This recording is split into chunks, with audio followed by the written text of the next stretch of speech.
which I perfectly normal to be going through and, oh no, it's about been over a month. All right, if we could quiet down for just a moment, we're trying to reach George so that he can be here with us remotely. Did we open it? So, All right. Fantastic. I'd like to call the meeting to order, please. And I don't think so. Motion? Second. I pledge allegiance to the flag of the United States of America and to the republic for which it stands, one nation, under God, indivisible, with liberty and justice for all.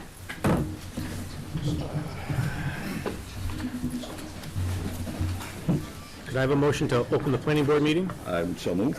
Second. Thank you. All in favor? Aye. Thank you. Roll call.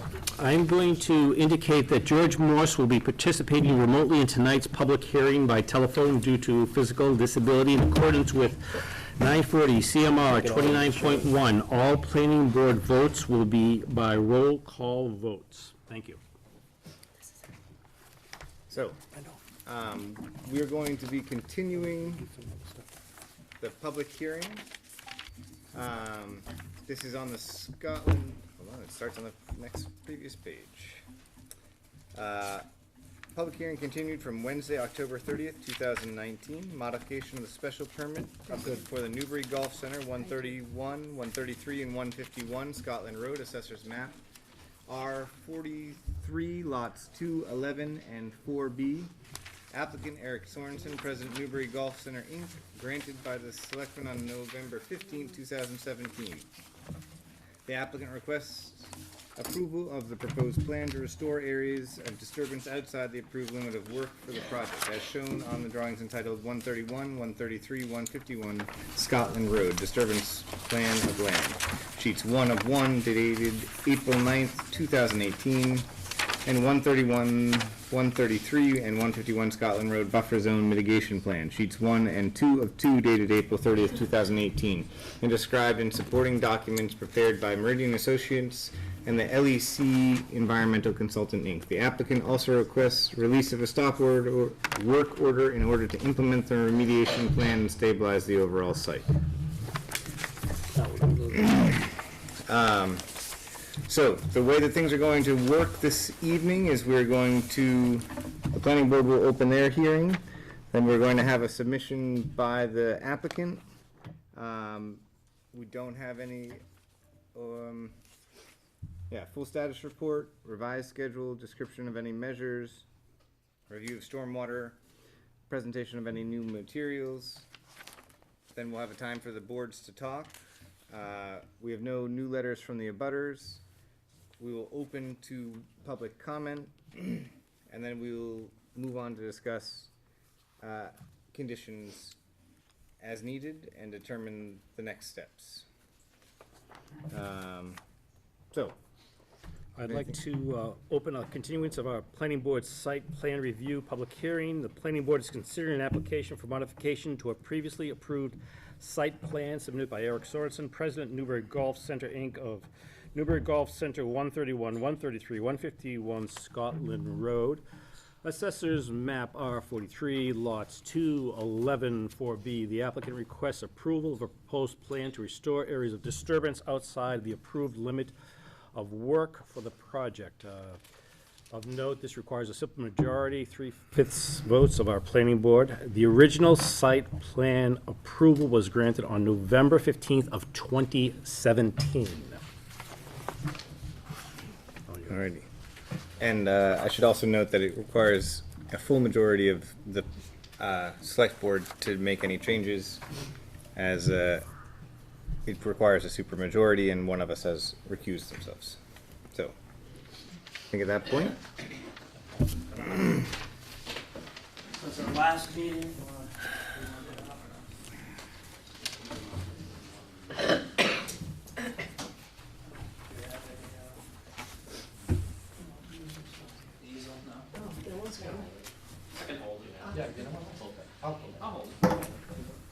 okay, And so site choice. a lot of I'm going to and I'll kind of say what we're doing. So since the last meeting, one of the biggest things we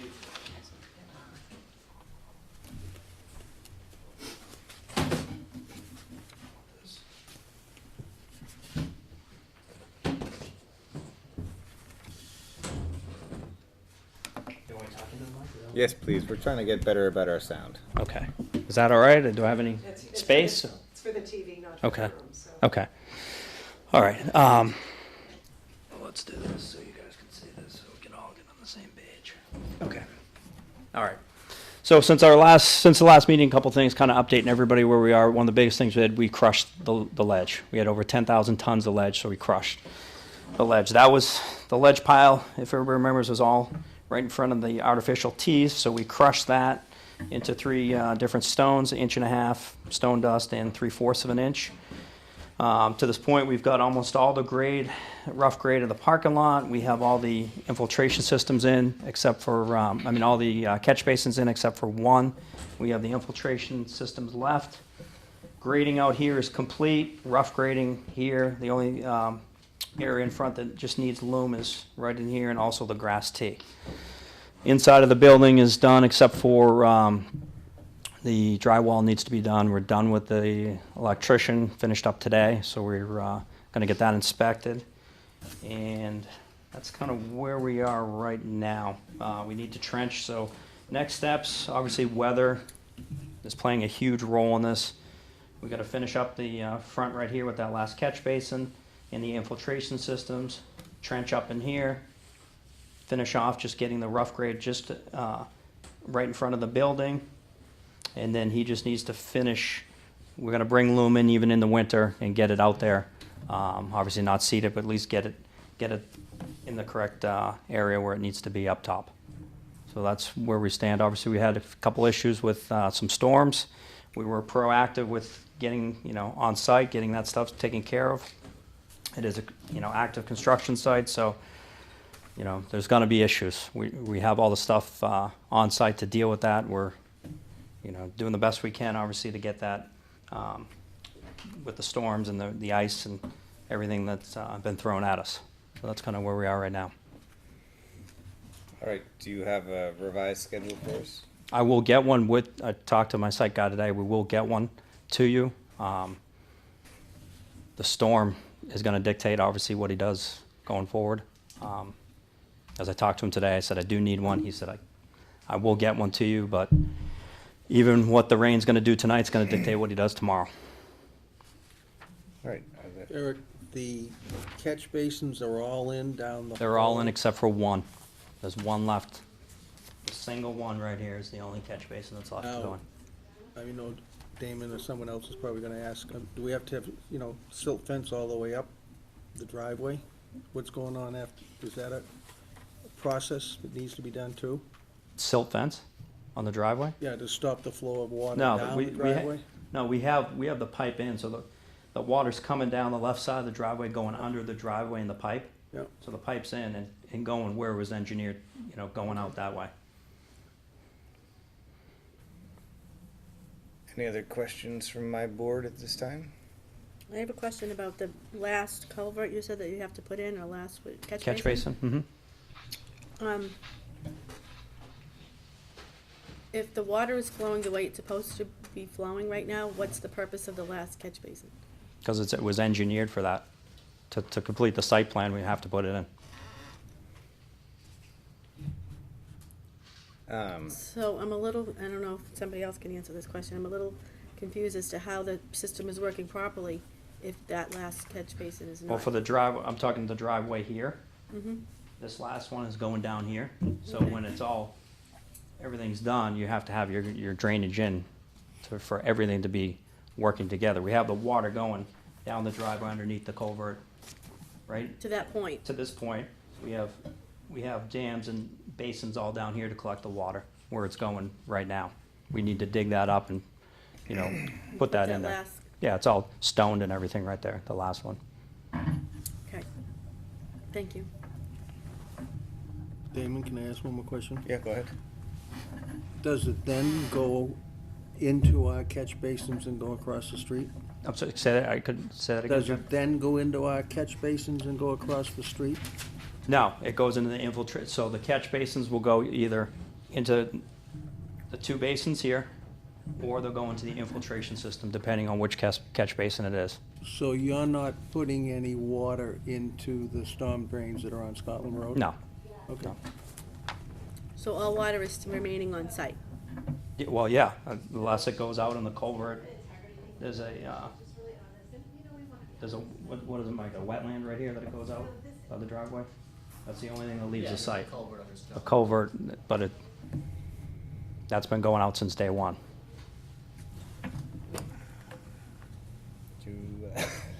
First, I'll open up to my board. Does anyone have any questions? It's not really a question, it's just an observation. I noticed there's crushed stones of two different kinds on the temporary driveway and then with the regular driveway. Did that all come out of the site? Yeah, so we took the ledge and we crushed it 1.5 inches, 3/4 of an inch, and stone dust. So we have 3 different types of stone that we made out of the ledge from hammering on site. And that's reduced any of the erosion that seemed to be Yeah. coming down? Oh, yeah. What are you asking for tonight? Just updating you on where we stand. You know, obviously, you know, we're not ready to dig the short game area. That's the only thing, you know, that we need to contact Damon and Peter about, but we're not there yet, so we're not asking for that. We're updating you on where we stand, and, you know, obviously we want to get you a schedule, but we want to get you an accurate one, you know, and I think whether, you know, my site guy's playing defense in the sense, you know, he doesn't want to open something up if you're going to get, you know, 2 inches of rain. So, you know, we got to truck the stone off. We can do that. You know, we need to get the trench open we need the power up to the building because you can't plaster without heat. So we need to get heat in that building. So that's, you know, but he's got to finish up the drain, you know, get the drainage stuff done and get it all in the ground. I guess because my board didn't ask, I will. You say that everything is working properly, but we have had a number of incidents since October with huge water flows of silt leaving the site. To me, that is not how the system is supposed to be working.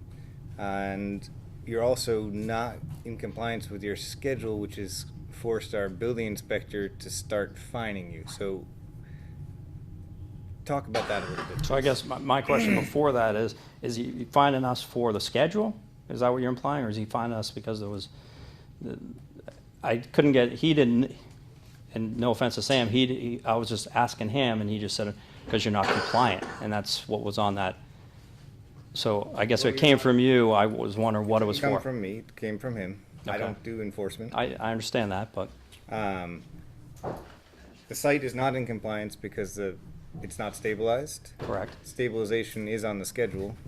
So I Correct. don't know exactly how he is determining what compliance is, but I Mhm. want to know what steps you've been taking to get into compliance. So obviously, I've been working with the engineer to get the stabilized. The main issue, when we did get the fine, was from where the ledge was, the 10,000 tons of ledge. So this is where it all stemmed from right here. So we had a pile of 10,000, we couldn't move that. This is where the silt came from. It comes down to the left, goes down the non-jurisdictional wetland, which the plan has it going in there, comes down the left side of the driveway, goes underneath the driveway and goes out. But this is where the silt was coming from. Now it is gone. He's regraded that. We've put in riprap, we've put in crushed, we've put in check dams for that situation and to take care of that. So, you know, going forward, you know, obviously Saturday there was a ton of rain going on. The silt was coming from every which way. We were prepared for that. We were on site that morning. We knew. We did talk to Joe Sawak on Friday, told him we were going to be there Saturday. Now, I didn't know if we'd need a machine or not. We did need a machine because we needed to move crushed stone because there was so much water. So, you know, obviously the grades are changing a lot since October. So we don't know until the storm. We can prepare for them, but once the storm hits, there's things that happen that, you know, where the water's going to find a way out of the site. It's just finding, you know, to control it and make sure it's clean. So, thanks for coming, and appreciate your team being here tonight. And thank you for the boards for assembling again, once again, to discuss this. So we've had a couple schedules, I think. Martha, what's our count up to now, 3 or 4? Since April? Probably at least. Okay, Last one was November 12th, I think. all right. And from my interpretation, and I might be wrong, I don't think any of those schedules have been met. Is that correct? Martha? Right. Yep. So we've had 4 schedules, and none of the schedules have been met. Okay. So back in April, we released restrictions on our conditions to allow you to complete this project and to get the area stabilized. That was April. We're now December 17th. Okay. And this site is not stabilized. There's been a lot of crushed, which is great. It's been trucked off-site, right? The excess. Right, the excess has been trucked off-site. So that's, it's been a priority to get that excess stone off-site. I don't think it's been a priority by my site guy. I think it's because of the conditions. It's allowed him, he's only had one choice to do what the weather's allowed him. I mean, we got that 7 inches of, Watch your words here, because No. we've had a lot of time to put in that last pipe since we did our last walk-around. Okay, there's been a lot of energy that could have been spent putting in the last drainage pipe. The last drainage pipe would most likely, if designed correctly, prevent things from running onto the Scotland Road. Would you say that's correct? well, the site, that catch basin wouldn't be open because it's not, it doesn't have a, it's covered, doesn't have a binder coat on it yet. So the catch basin in the ground's not gonna, it's not gonna catch any water. That's catch basin. So then we would still be left with a site that is not stabilized and water running onto Scotland Road. Is that correct? I mean, there's been issues, yes. Yeah, okay, so April, we said, we're gonna let you do this, do it as you may. You've given us 4 schedules. Correct. None of the schedules have been met. You're telling us tonight you're gonna give us another schedule. And of concern, of course, is now the credibility of these potential schedules, since none of them have been met. We've had events where water is now impacting Scotland Road. Silt is impacting Scotland Road. We had a snowstorm tonight. It's gonna get cold. Things are gonna freeze. Pretty safe to say winter's here. Right? The official sign of winter's the 21st. Okay. So we're gonna have an unstable site through the winter. Well, I don't agree with that because you have a active construction site. You can have an opinion. Uh, Okay, what I'm just stating is where we're at right now. No, From our perspective, we have an unstable site. okay. We've had an unstable site all summer. Okay, since April, we've had an unstable site. And here we are, December. Last year, we stopped things in November. We gave you extra time to get things buttoned up. Things aren't buttoned up. The driveway was done without the permission of the authority of either of these boards. One of the conditions were you weren't to do that driveway until you asked this board. You went and you did that. That created a series of events. So now we're at winter. And we're gonna have potentially water, ice, melt running onto our road. So not only have you put the boards in a very difficult position, which you have, you've now put the town in a very difficult position because you've set us up for potential injury and liability. And whether or not you're aware of that responsibility, I'm not certain, but we are. And it's very concerning because your agenda is your project and your business. Our agenda is our community and our safety. We have done everything humanly possible, bending over backwards, to facilitate you to allow that to occur. And you really don't care about our agenda or our concerns. You have your agenda. And you can probably tell, quite bothered by this, because I don't really want to see another schedule. I don't want to hear about silty water running onto Scotland Road. I don't want to hear about we're going to control measures, because those things haven't happened. And I don't know how they're going to magically happen now. Well, I think you got a open construction site. But Eric, you can say open construction Yeah, site, I mean- open construction site, open construction site, okay? But here we're at, and the person who created this, there's no one on either of these boards. It's the man holding that. You're the guy who did this. I'm right here. I'm in the front line. I understand that. And right, and you're the one who's responsible. Correct. So, understanding the frustration of our boards, understanding the frustration of our inspection department, because they had to now find you again. we're at an impasse, I think, as to where to go, quite honestly. We can demonstrate slides, we can show the audience what's taken place, we can show people how the control measures have failed, and if they have failed to date, I don't see how they're not gonna fail going forward in the winter.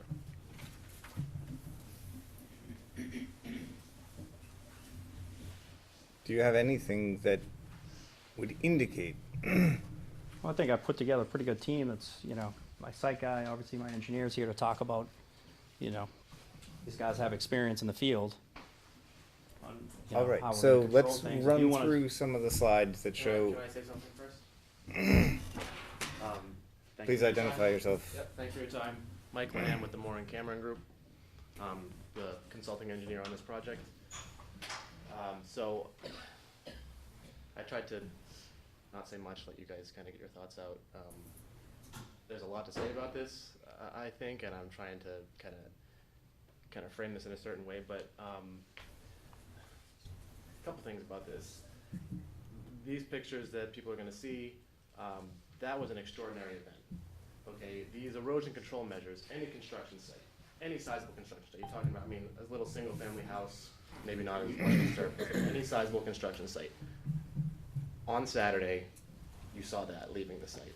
Okay, so this is not a unique situation here where his controls have failed. These controls, you can't have controls that can hold back 8 inches of snow with 2 inches of rain on it. Okay, you can't do that. Every construction site, you're going to see that. I would also contend that every time you saw photos like this during the summer, it happened at a storm when every construction site was also having that.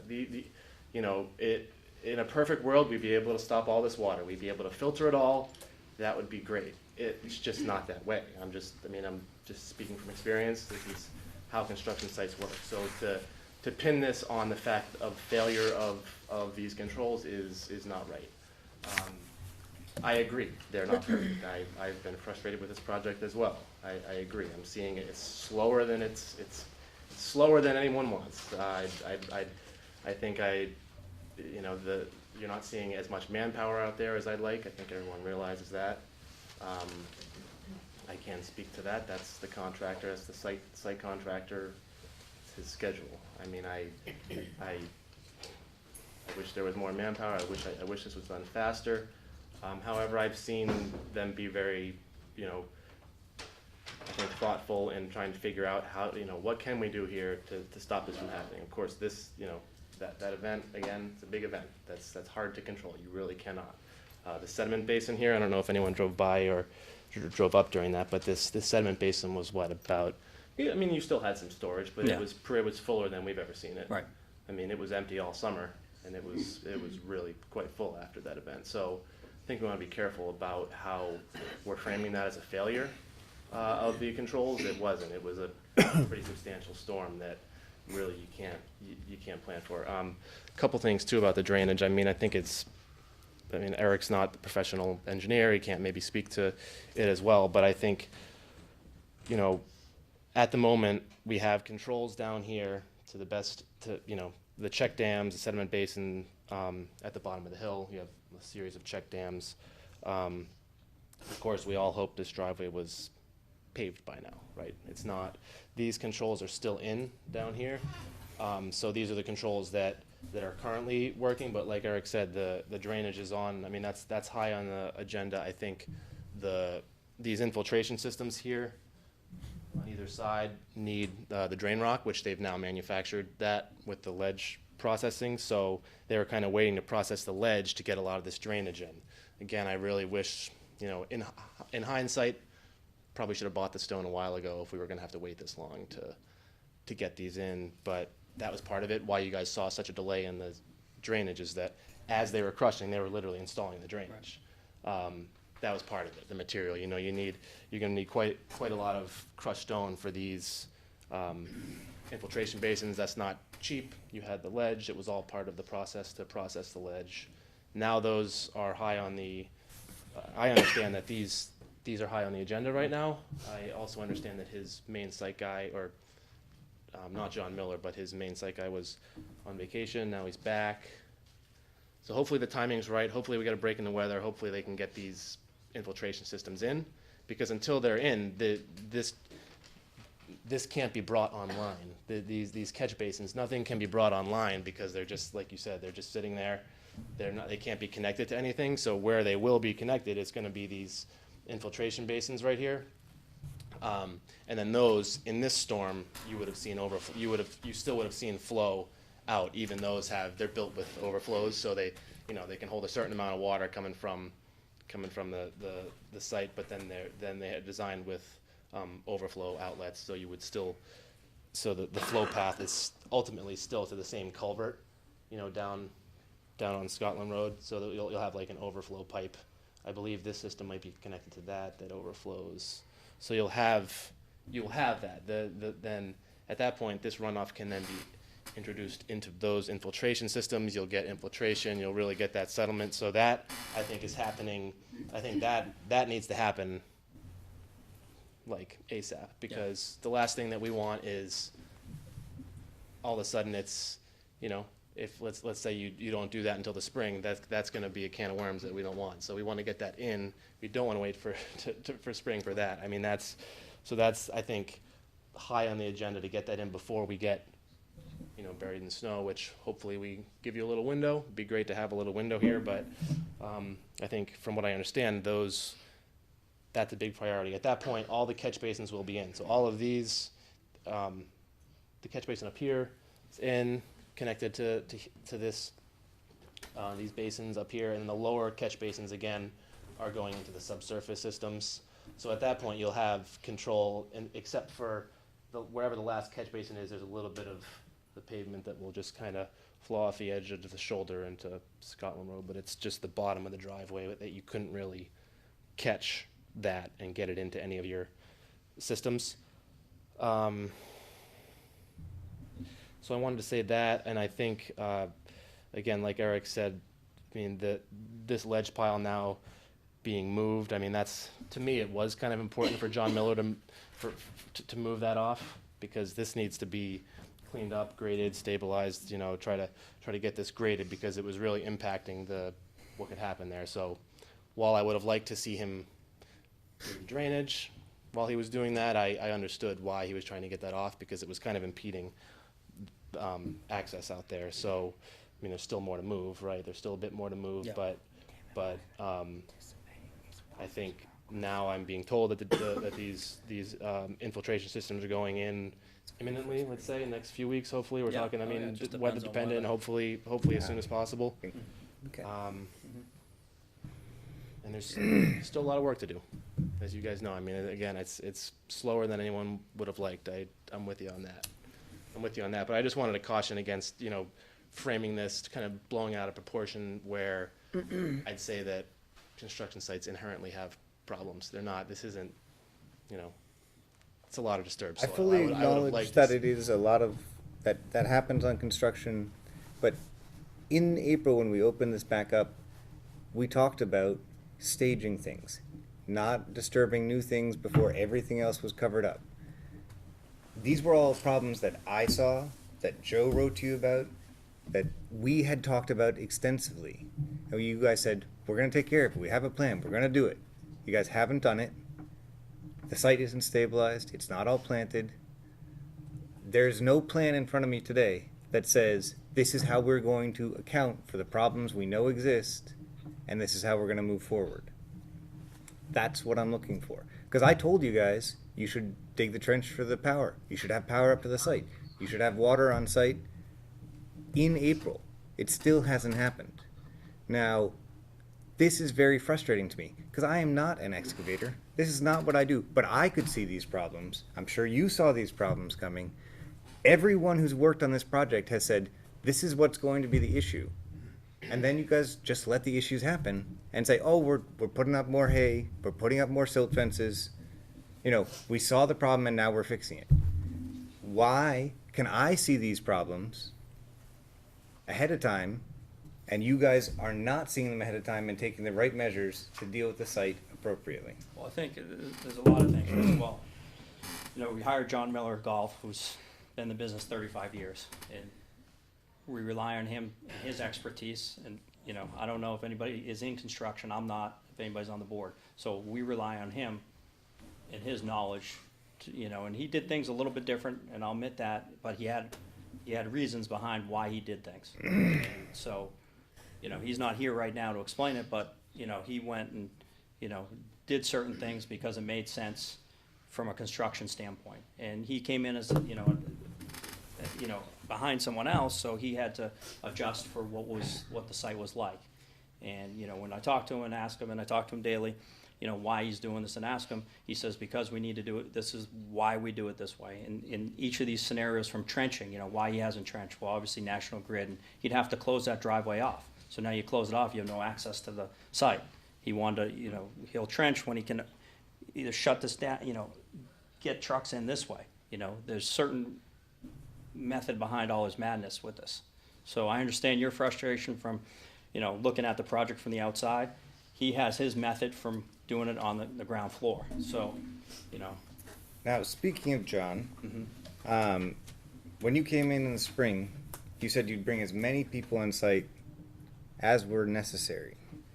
John has said that that was never the case, and he was never going to give you more than 2 men. So which one of you is lying to us? We're not, neither of us are lying. He was gonna bring in more men, and he couldn't get the guys that he wanted.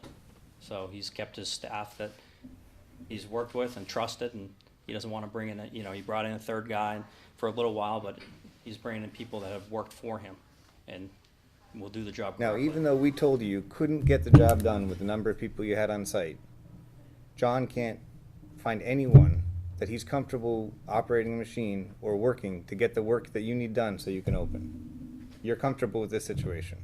I mean, I have you know, I would like it, as Mike said, obviously I'd like more men, but it hasn't worked out. You know, I would have loved to have 6 guys working on You the site. promised us in April that you would bring on the people you needed, and they're not there because the site is not done. So whose fault is it? Is it John's or yours? I mean, it's my project. I take responsibility for it. I've taken responsibility from day one. Obviously, circumstances come up. I'm not gonna hire someone over him. He's the site contractor. He has control of the site and how he wants to do the construction and who he wants on the machines. It's not, you know, so I've let him, you know, obviously take control of the site and manage the site and do, you know, everything that he's done. So It's taken longer, obviously, with less men. The weather's been a huge issue. I mean, this summer, we had, you know, 28 days that we didn't work because of weather. So you take that, and then you take the fall rains, you know, obviously it's pushed it back quite a bit. The ledge, as we've talked about in every meeting, we couldn't blast, we had to hammer. That took months longer because how hard the ledge was. And no one could tell how hard the ledge was till you get into it. So, you know, there's circumstances on site that come up. You know, we thought we were gonna be done with the hammer a long time ago, but it just took, and we couldn't, you know, it was kind of a domino effect. Once we had to get the hammering done in order to crush the ledge. You wouldn't crush the ledge, still have hammering on site, because you gotta get the ledge out, so. We're a little bit handicapped there. Obviously, we had plans to Labor Day to have the ledge, the people come in Labor Day, and that kept getting pushed back till, you know, late October, because more ledge and couldn't get it done. Damon, can I intercede for 1 sec? Go right ahead. Or do you want to finish what your direction you're going? No, I feel like the town has over and over again said what we expect, and our experts have said, we don't think you can do what your site guy says he can do. He's been proven wrong over and over and over again. So I'm a little frustrated with the situation, and I'll leave it at that. Go ahead, Jeff. Peter and Damon have spoken to the issues, and they've framed them up pretty succinctly. And if this project goes forward in the spring, you gotta rectify all that. But let me ask everyone involved tonight, I look at this site right now with the potential to put the last catch basin in, put the infiltration system in, and I still see that as a gorge in frozen land. And we're lucky enough to have Doug here and your engineer. So is there a solution before we get 3 feet of frost in the ground to make sure, you know, Doug's very familiar with it and so is your engineer, do we, I mean, I'm reading here silty runoff over top silt fence to the end of driveway, so, from Joe, when the ground freezes, I have no idea if the catch basins are all gonna work and put stuff in the infiltration and the retention pond. When the ground freezes, Doug, do we need to do stuff up the driveway to hold water, or is that not a reliable or feasible direction to go in? Once the ground freezes, you're not going to get John to do any finished grading. You probably shouldn't be tearing at that surface. You're going to make a bigger mess than you've got now. I would support these guys if we had, like he says, he gives John control of the site, and then John goes ahead and does what John thinks is right. But it's not what the plan is. So he can't just go ahead and do what he thinks is right. And I've told these guys on site, Mike included, that if we agree on a plan and it fails and we have silt on Scotland Road, we're all in this and we're all working towards it and we want to work towards the end. But when you ignore every single thing we say, when you can't follow your own engineer's recommendations to get you out of this from spring till now, I don't have a whole lot of faith left in this. I don't know what to say anymore. I've approached Eric, I've approached his engineer, I've been the good cop, the bad cop. I don't know what's left other than these fines. And if that's what it takes to get his intention to make that site so it's stable, then so be it. That's the question, though, that I have for you. He's at the point of the last catch basin and maybe the infiltration field. Whether it's enough to handle the water, who knows, because there's no grass. It's way bigger than that. You're hearing that you've got water coming down from the top and it's coming into your non-jurisdictional wetland, and then it runs out the pipe underneath. What you don't realize, and what hasn't been said, is it's laden with silt every time that happens, so all you're doing is silting up that wetland that runs down onto Scotland Road and then goes into the catch basins. So it's not working. It's not working. I'm worried now, before it gets too far along, and we're all talking in the past a little, what can we do to stabilize that frozen gorge that runs all the way up to the top of the property? Well, Anything? You've got erosion control blankets, you've got mulch. If you have to put it down 3 to 6 inches, that's what you have to do when there's nothing on the soils underneath to stabilize them. It'd be nice if it was already put down, because it would attack to the ground when you have this rain and this freeze, and it would have been much more effective. It's a little shaky trying to stabilize that thing at this point. See, that's the thing that I'm trying to drive at, though, between the planning board, our board, and, the resources that we have available tonight. It would be nice to ask, or kind of tell Eric that he's gotta do something to stabilize so we don't get more in the winter when it becomes frozen. The engineers, we had it was an email exchange sometime in February, I think it was February 11th.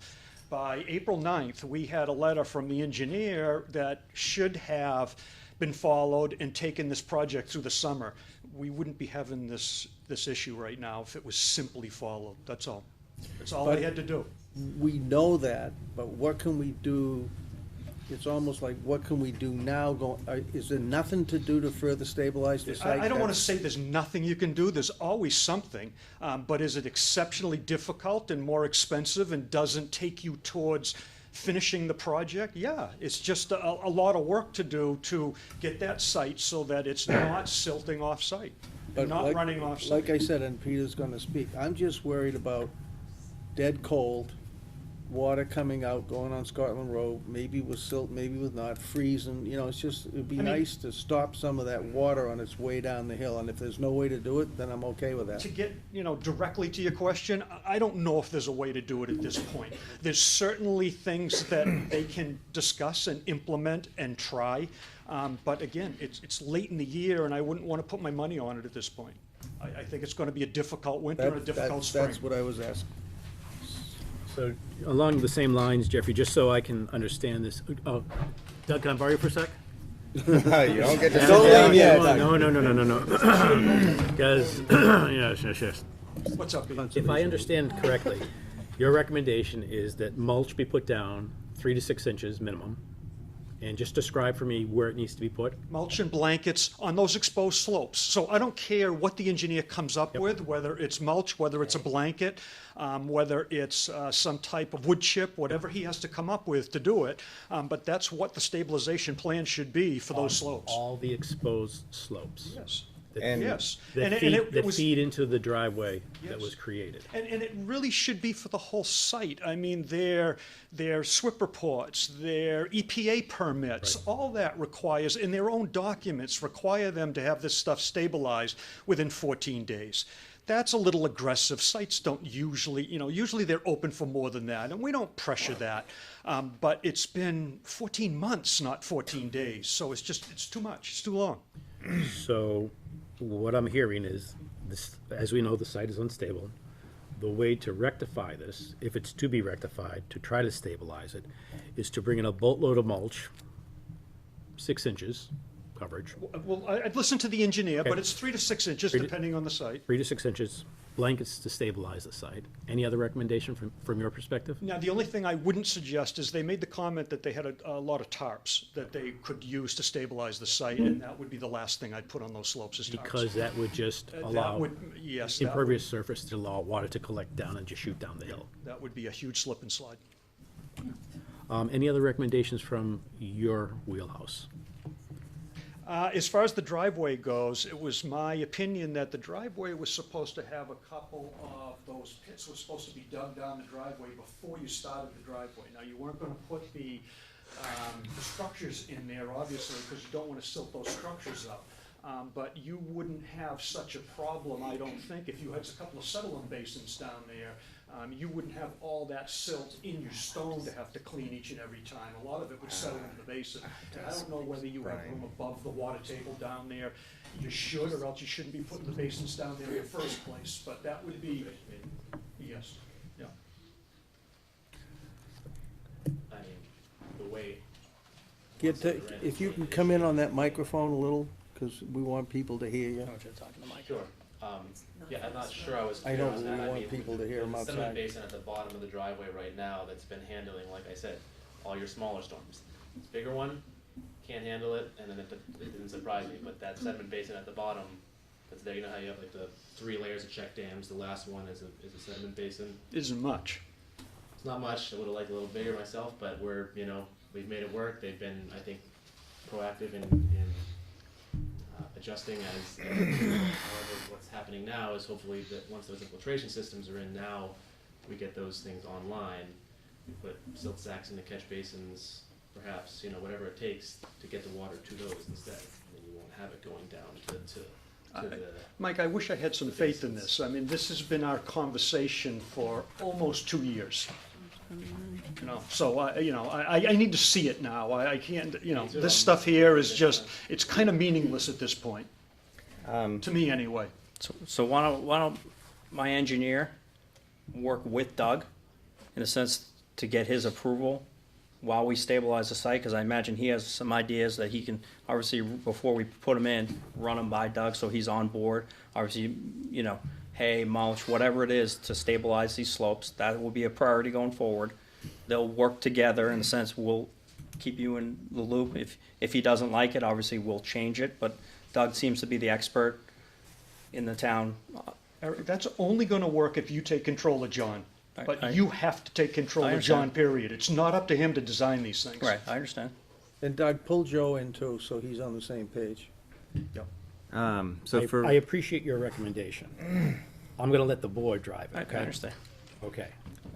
For a point of information, our newest planning board member is not sure if she can talk during this process. So do you have a comment on that? Yes, any planning board member or any new member can Bless participate you. in terms of asking questions and Bless educating you. the board and informing the conversation. I think that level is fine. Okay. Thank you. I'm new, but having listened to what you have presented, I would question one thing. Are you able and are you willing to invest the money and the resources to get what the town needs to do to secure its mandate to the people of this town? In other words, if they said you need more people, is it that you can't afford to hire them, or you're reluctant to do so? But my understanding is you have been instructed, and with all due respect to the enormity of the problems presented here, I would ask if you can. But we have contracts, so everything's all in contracts, so So you, legally, So, you want me to take this one? Michael Rosen, counsel for the applicant. Please just go talk to the mic, Mike. Thank you. As Eric's saying, effectively, we're under contract with contractors to build this. This is our second contractor. We removed one previously and replaced them with Mr. Miller because we looked into his credentials and he had 35 years of credentialed experience. As you mentioned in the spring, we did talk to him about increasing staff and the number of people there, and we thought that there was an understanding that that was going to take place. The difficulty is we can ask. If he doesn't add people, we have two choices. One is let him decide. It's his company and he's running it, even though we own the property. He's the construction supervisor and it's his company that's under contract to do the work. The second option is we fire him. And I think from our perspective, when we talk about this, we think that that would set the project back. So it's a delicate balance of telling him we want more people there, making it clear to him we want more people there. I think, as Mr. Packer mentioned, he's told him he wants to see more people there. Our engineer has told him he wants to see more people there. We hope that he can find people that meet his qualifications and skill set to get them on the site. But the Read my body language right now. I Okay, we have asked this contractor to be at these hearings again and again and again, and he has not been here. Now, I don't know what you need to do to get your people to do what they're supposed to do, right? You said he would be here. You said he would be here months ago. He has yet to show up. So he's not here to defend himself or to articulate anything. You're articulating for him. And, you know, you're saying it's all on him. So basically, he's under the bus right now. So I have a comment. Oh, yeah. I'm sorry. Please, we have asked this individual to come here. We have been told he will come here. And he has the ability to come here, just as he has the ability to go to work. Now, he's had the ability to produce reports for us every day, and we get them. A lot of them are the same reports every day. So again, we're not asking for a lot. We're not trying to inhibit this process. We want this project done yesterday. But where we're at right now is a very difficult crossroad. I'd like to take a brief pause and go through the slides and pictures that have been submitted because we're running out of time. Do you also want to mention the public hearings? Yeah. Yes, so the public hearing for the continuance of the public hearing for the notice of intent to sell for 61A was scheduled to start at 5:45. We're running long, and we will get to that as quickly as we can following this, the continuance of the current public hearing.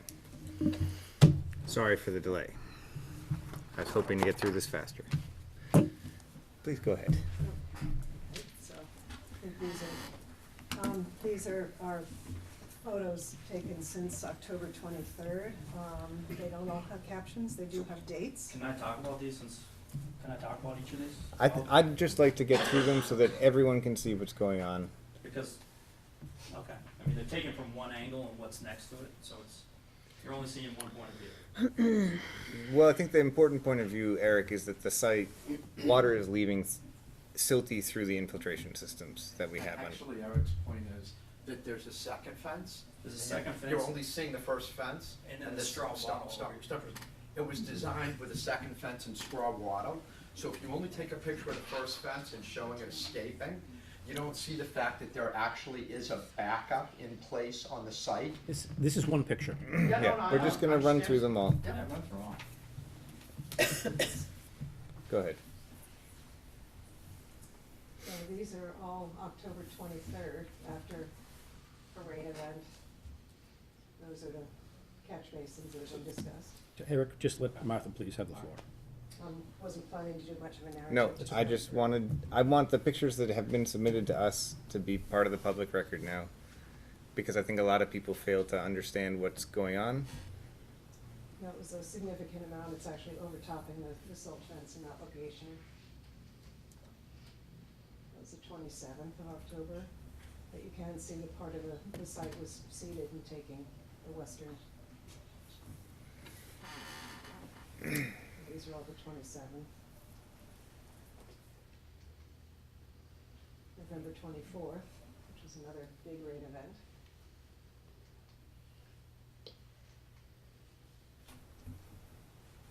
And this was actually on December 10th, it was running, the runoff was clear, but on the 14th, this was what was going into Scotland Road. That was the basin on the 13th, the next day it was almost overtopped.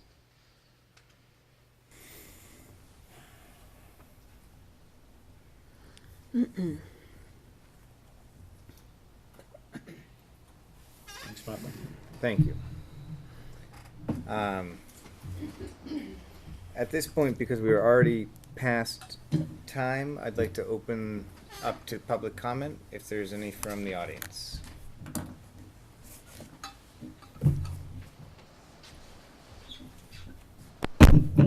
J.R. Colby, 31 Low Street, speaking as a citizen. Part of my occupation, in the fall, I forage for winterberry, different types of dogwoods, things like that. I'm not the only one. There are lots of people in our community that quietly do it. I kind of liken it to clamming. It's a gathering type of activity. I'm not going to speak to what's going on the site. I'd like to speak to what's going on across the street in the Coffins Island Conservation Area. Most every gallon of what has escaped ends up in the Coffins Island Conservation Area. And over the last 2 years, I'm witnessing a change over there, and the vegetation is starting to change, and it's because of the added amount of water to what is already a wetland. And the frags and the cat o' nine tails are coming in where there used to be dogwoods and winterberry. I'm watching a transformation take place over there, and it's much, much wetter than it has been. We did have a wet year this season, but it's throughout this process, I ask that everyone please pay attention to what is going on across the street as well, just not to what's going on the site. Thank you. Thank you. Any other comments from the audience?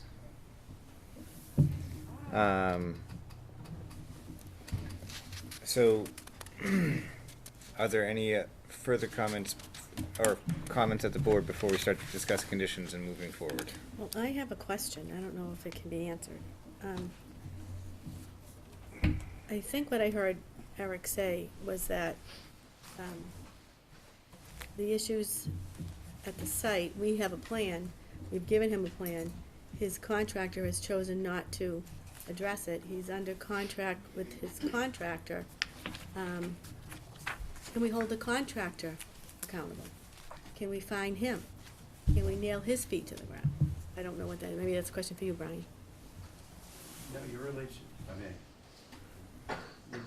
with the site is through the applicant. You don't have any direct relationship with the contractor, and they have no relationship with the town, so the answerable party is your applicant, your site owner. Okay. And as you just heard, they hire the contractor. The contractor is responsible to them. So that's the party you look to. Okay, thank you. So that being said, I feel that the site cannot be stabled at this point. It's a tremendous liability to Scotland Road and to the environmental property across the street. And I think that one thing that we should do is look at how to button up the site and get direction from our department, preferably the Conservation Department, and get very specific, give very specific instruction onto what we would like complete, and a timeline. And I think if he doesn't meet it, then whatever ramifications there are is in ways of fines or whatever it is, let the chips fall. Brian, do you have a prepared motion for us? I did draft, mostly for my own benefit as a tool, looking over your previous superseding conditions and what kind of motion the board might anticipate looking at in the event it had to invoke condition N, which, as you might recall, is the condition that deals with what if the permissions and allowances haven't been complied with, and the board needs to either rescind those or revisit those and slow the site down or take an alternate direction and stop development, but for certain control mechanisms like this erosion sedimentation, stormwater management. So I can read this if you'd like, or I can Please just go right turn ahead. it over to you. So what I drafted states as follows.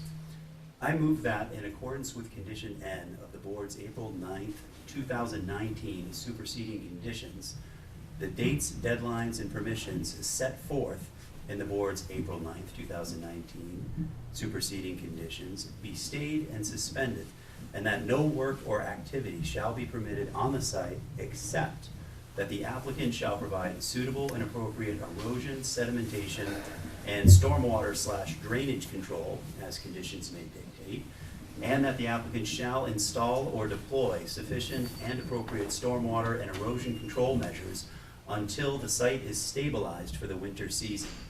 Such measures shall be consistent with accepted industry practices, local and state regulations, and with recommendations made in SWIP reports and in accordance with federal EPA and state DEP regulations and guidelines. So as a starting place for the board's consideration, that's what I had put together. Does someone want to move that motion so we can discuss it? I'll move it. Do I hear a second? Second. All right, any thoughts at present? Planning board should also do the same. Yes, if you're going to discuss it. I'll move. Second. Discussion? Here we go. So I'm gonna try and take at least talk with my board, I'm gonna try and take the opposite approach. Does anyone on the board, feel as if, conditions are met and we should just leave the status quo, just let the chips fall currently without doing anything? No, do you feel that? Whether it's stabilized. Okay, It's like, let's stabilize it. So all right, so I think we're all on the same page. I would ask the same question to the planning board. Yeah, I mean, if I understand the import of the motion, Brian, it's that basically all activity is going to stop except for erosion control on the site, at least for the winter. Is that a fair summary? That's correct. So no other site development, site activity other than stabilization, meaning stormwater, drainage management, erosion and sedimentation control. Now, let me just point out two things. So there's really three choices. I only wrote down one of them, but obviously leave things the way they are choice.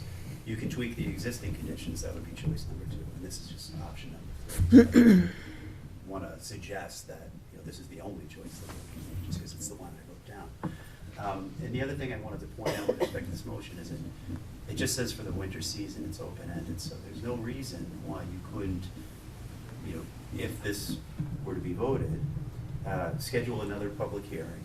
The applicant would always have the opportunity to continue public hearing. The applicant always has the opportunity to come back and ask for this to be amended by the joint boards. So this doesn't become written in stone for all time until next summer or next spring or something like that. You have the ability to revisit it. But my intention in drafting it this way was to focus anything that happens on the site on one singular purpose. Right. And if the motion passes, okay, and the applicant is not in compliance, doesn't take the appropriate measures, what are our options then? Your enforcement options are the same as they've always been, which is your inspection officials, your enforcement officials can ticket or fine. So you can also, at another public hearing, take another vote and change this. You can withdraw that. You can take some other action and find that this is being ineffective. But this isn't, neither of the boards are enforcement agents. So you have to rely upon the agents of the town, your inspection officials, to take whatever action they thought was appropriate. The first level is fines, it gets more severe from there. And if this motion were to be acted upon, and the site becomes stabilized during the winter to a point where there's satisfaction met, then this motion, or it could be lifted, and site development could continue. It could. So I would just recommend that if that is what transpires, that you, because it's a public hearing, you have to continue it to a date certain. You wouldn't want to continue it to, say, April, because there wouldn't be an opportunity for the applicant to come back until April. So you may want to consider putting a placeholder on the calendar in a shorter time frame, so that if this is adhered to, and the applicant applies for this board and believes he can satisfy this board that that has happened, you have some evidence that that has happened, a track record over that time period, the applicant is fully welcome to come back to the board and say, I've done it. Complied with this order, done everything you asked me to do, look, here's the evidence, your officials agree, my team agrees, and I'd like to now move back to working on the site. So that remains an option. One of the other things we could do is put the onus on Peter and I again and push the public hearing off further, so that if Peter, the town boards are satisfied, or the town enforcement officers and engineer are satisfied, that we could allow certain things to continue, like the trenching for power. So that's one of the other things we can discuss as an option. Just as an interlude, because if the protocols that we've talked about are going to be instituted and followed, pushing forward for the stabilization of the site, that's a lot of work anyway.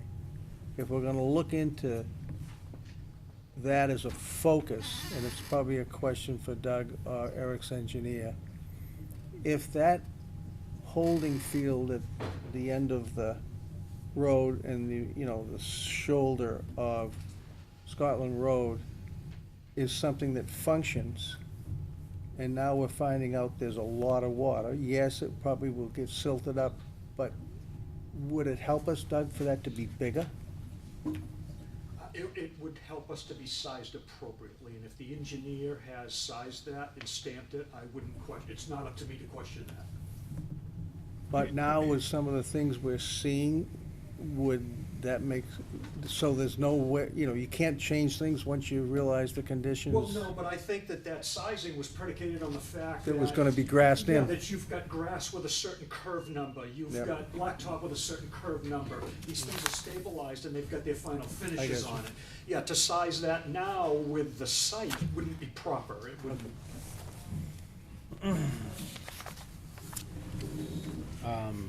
Any other discussion from my board?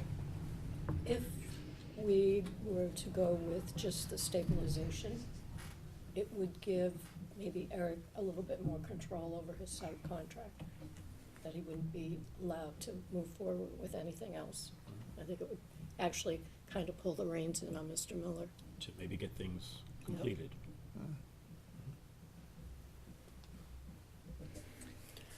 I want to make sure I understand the motion correctly. 'Cause what Leslie said just made a question in my head.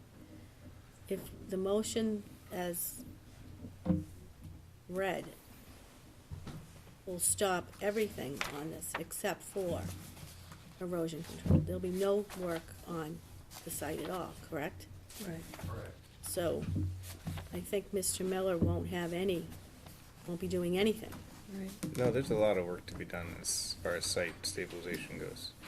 Because if, just for clarification, if we're talking about bringing in 3 to 6 inches of mulch throughout all those hillsides, the amount of hillsides that is there is pretty significant, and/or blankets, that's a lot of work. And so he'll have to do that work, that'll be his, That's what needs to be done to stabilize the site. oh, I understand that, but Right. I don't know, I thought he was just building a golf facility. No, he's well, He's it? Taggy's it?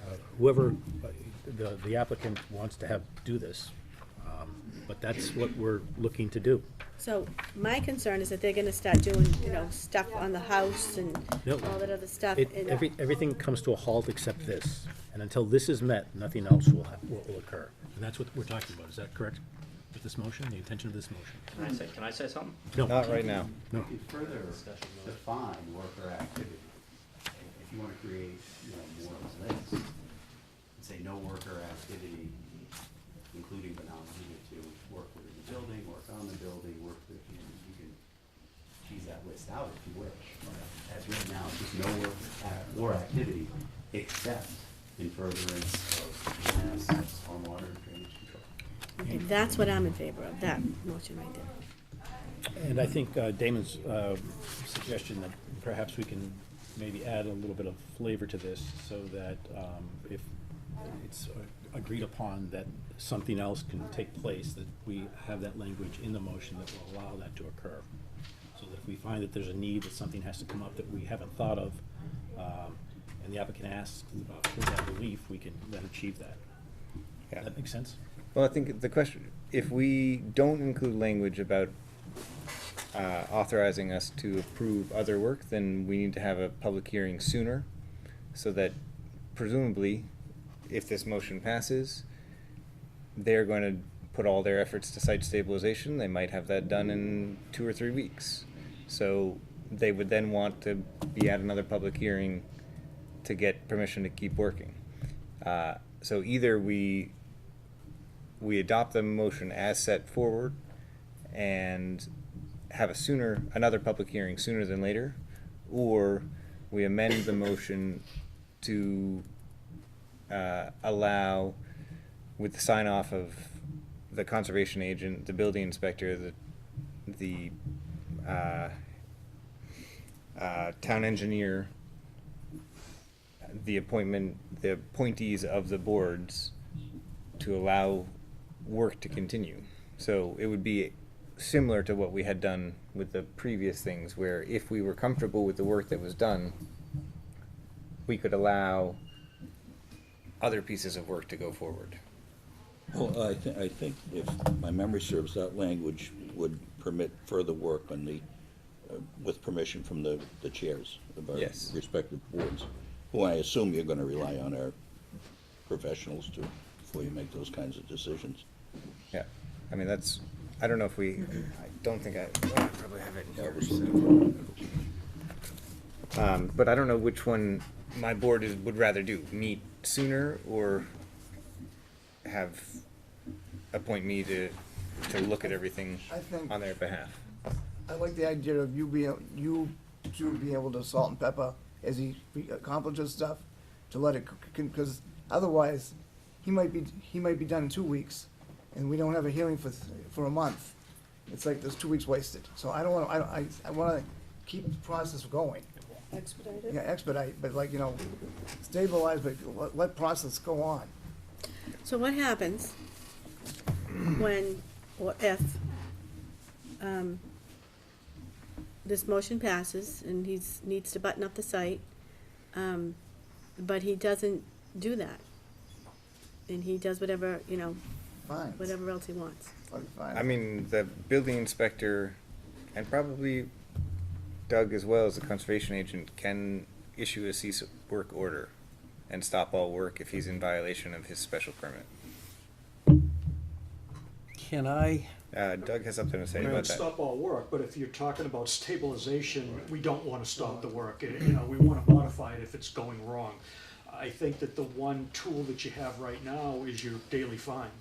That's pretty severe. It's, it hurts at the end of the week to get that packet of tickets. So I think that you should be very judicial with it, but I think that that's a tool to ensure compliance. Well, I think where I'm sorry, go going is how do we ensure compliance? That's the point that I'm trying to get. well, you do have the ability to shut the site down totally, but like But then people that's- want to toward stabilization. Let me ask a question to kind of ground this in reality a little bit, because I'm having trouble maybe performing the motion without knowing what we're going to, or what Doug, his engineer, and Joe are gonna come up with for site stabilization. Do we know what that's gonna be, or do you guys have to meet first? Well, I mean, I'll know it when I see it, and, Yep. that's a funny answer, but as long as they have something that is approved by industry standards, so it's a BMP for stabilizing a site such as that, and they implement it, That's what I'm looking for. If it doesn't work or there's a problem, well, that's when you put your finger in the dike. That's when you have the little repairs that you do that Eric's out there chasing around all the time. But you need those pieces in place first, and then you can determine where to patch them. So that makes sense now with actually what Leslie said, everyone focusing down on one thing. Yeah. Eric, you're gonna be right into the middle of doing one thing. You're gonna have Joe, your engineer, and Doug, and probably shutting everything else down and working only on this till it all gets accomplished, and see if it works is the way to go.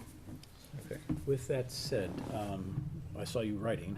Did you craft some additional language to facilitate that? I added an additional sentence to accommodate some authority for the board's designees to act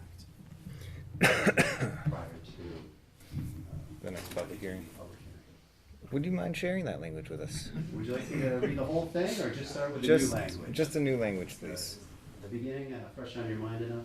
Yes. So, notwithstanding, meaning notwithstanding the above, the board's designees may allow certain work, but if and only if they are satisfied, comma, after consultation with town staff, comma, that the above requirements have been satisfied and that such work can proceed without undermining the purposes and intent of the above. And since I was using shorthand, I didn't specify what work could proceed. You may want to further define that. Right now, as I wrote it, it just says certain. But you may want to be specific as to how much discretion you want to give the designees. If you're talking about the Can we trench, just- if you're talking about certain activities. We're gonna pause for just a second. We lost George. Do you want me to give him a call?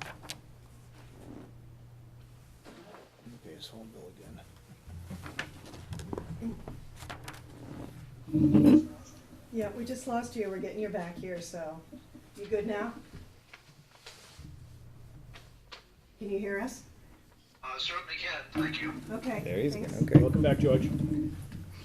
So, would you So, move that amendment so we I can talk think that about it? amendment makes sense as far as, We're as gonna far pause as again. the fact that. We're gonna yep, pause. Yep.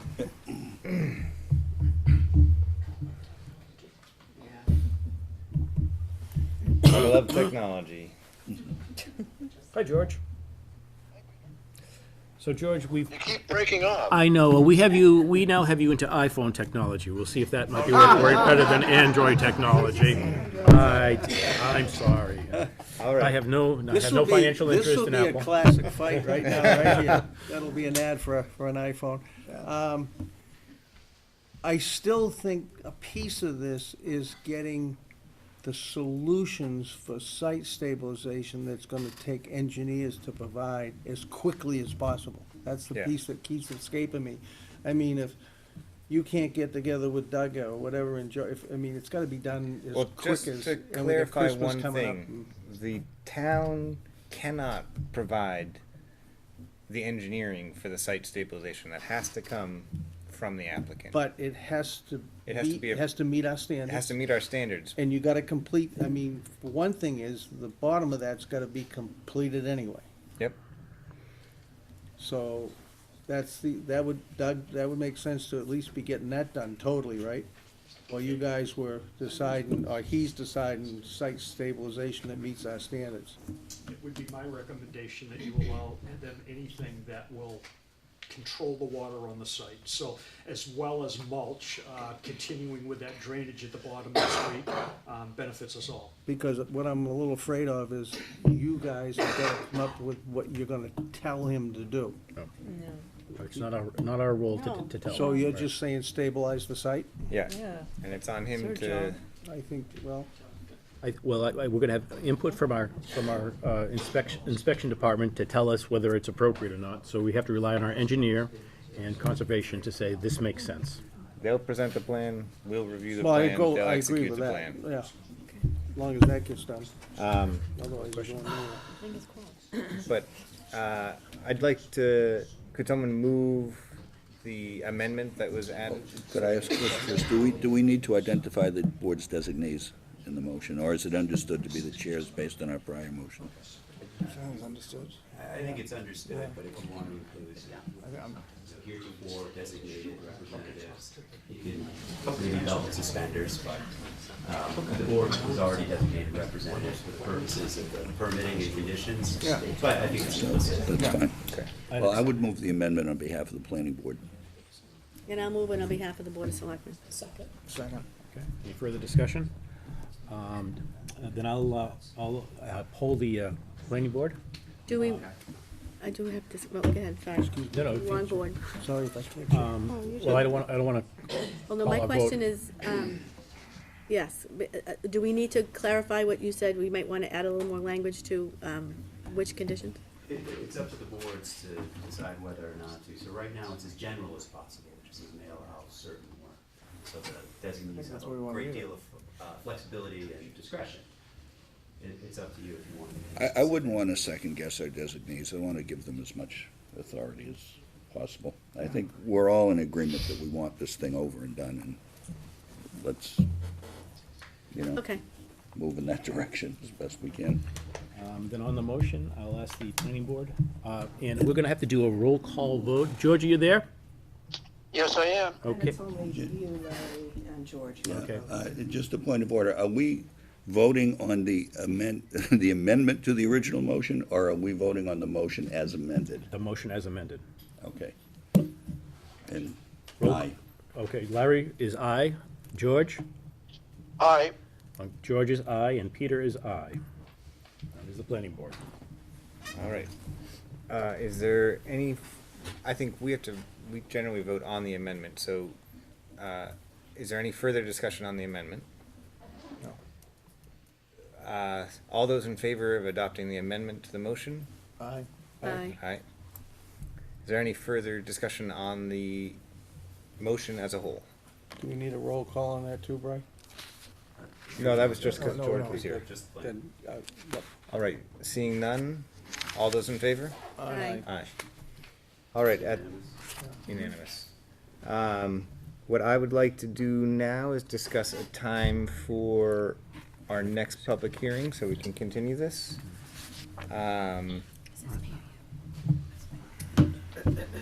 So we'll be into the new year.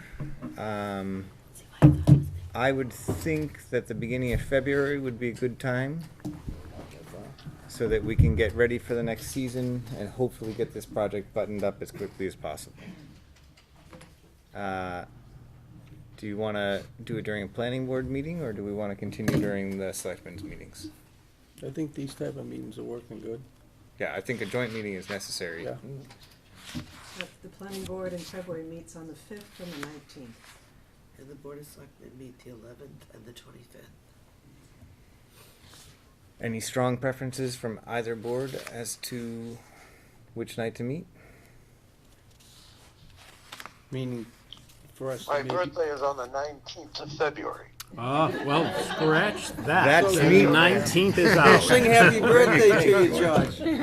Okay, I think the 5th, so that we get in as early as possible. I agree with that. Yeah. And so I'd entertain a motion for February 5th at 7:15 to continue the, Motion made. Second. all those in favor? Aye. Aye. Planning board? Larry? I move to continue the public hearing until our February 15th meeting at 7:15 PM. February 5th? February 5th, Second. sorry. It's been seconded. Okay, all in favor, voice, George?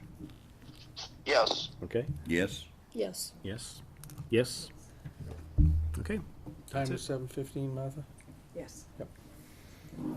All right, you guys could close your meeting now, I oh, guess. I think that'd be wonderful.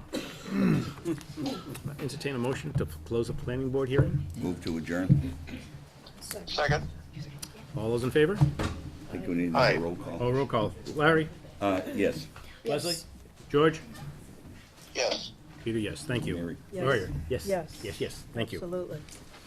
All right, we're going to take a brief 5-minute break so that people here Thank you, for George. the first public hearing You're can welcome, Pete. Thank you. head home, and then we will reconvene the selectmen's meeting. Thank you all for attending.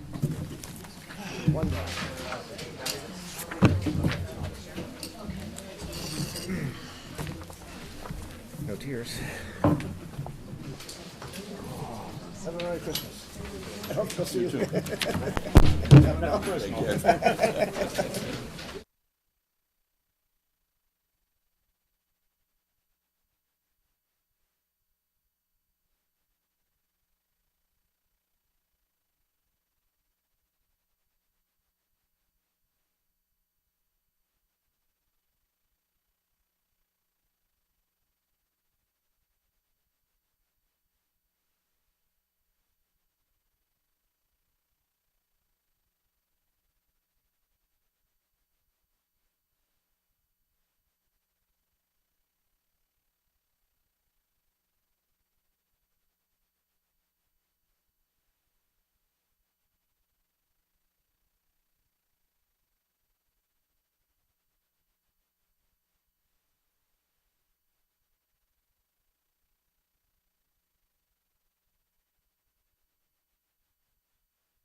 Have a continued public hearing from December 10th, 2019, on the Chapter 61A notice of intent to sell 277 High Road, Newbury, Mass. For other than agricultural use, specifically for residential use. Are you gonna read that? You want me to read it? Residents of the town of Newbury and other interested persons, please note that on Tuesday, December 10th, 2019, at 7:15 PM. Oh, that's I'm the good. other one. Oh, hold on. Don't worry about it. Hold on. Another one? I think just change the date and read that one. Oh, sorry about that. So I'll read it. All right, you read it. Residents You of the have it town of there? Newbury and other interested persons, please note that on Tuesday, what is today? 17th at 5:45 at the town of Newbury Municipal Offices, 2 second floor hearing room, 12 Quent Way, Byfield, Mass. The Newbury Board of Selectmen will be continuing a public hearing in accordance with provisions of MGL Chapter 61A on the notice of intent to sell 277 High Road, Newbury, Mass. For other than agricultural use, specifically for residential use. The area in Chapter 61A consists of 5.594 acres, more or less, and is a portion of Lot 70, Map R11, as shown on the Town of Newbury Assessor's Map R11-0-70. Also shown as Lots 2 through 6, and a portion of Lot 1 on an ANR plan entitled Plan of Newbury, Land in Newbury, Mass. Showing proposed subdivision at 277 High Road, prepared by Millennium Engineering, Inc., dated November 5th, 2018, recorded at the Essex South Registry of Deeds, Plan BK 469, Plan 71. For more information, contact the Selectmen's Office at 978-465-0862, extension 301. All persons interested or wishing to be heard relative to this notice of intent to sell for other use should appear at the time and place designated above. Okay, I'm gonna set the parameters for public hearing. Please, let's all be respectful of each other, give each other a chance to speak, even if we don't agree. Any inquiries or requests to speak, please hold your hand up and look at the board. If I don't notice you, I'm sure one of my peers will and point you out to me. Everyone will get a chance to speak tonight.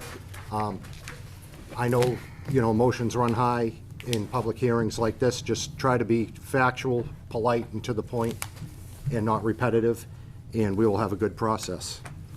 So, having set the parameters, I just want to state that the selectmen have 120 days to January 9th, 2020, following receipt of the notice of intent to sell, to either exercise its first right of refusal, assign its option to a nonprofit conservation organization, or waive its right of first refusal.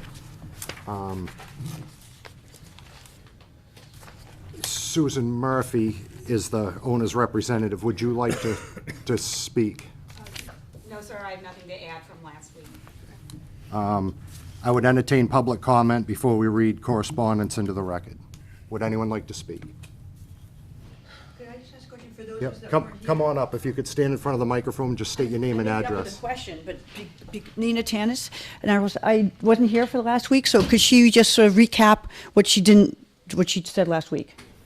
Thank you. Or the last meeting, for us that didn't know what that is? Thank you.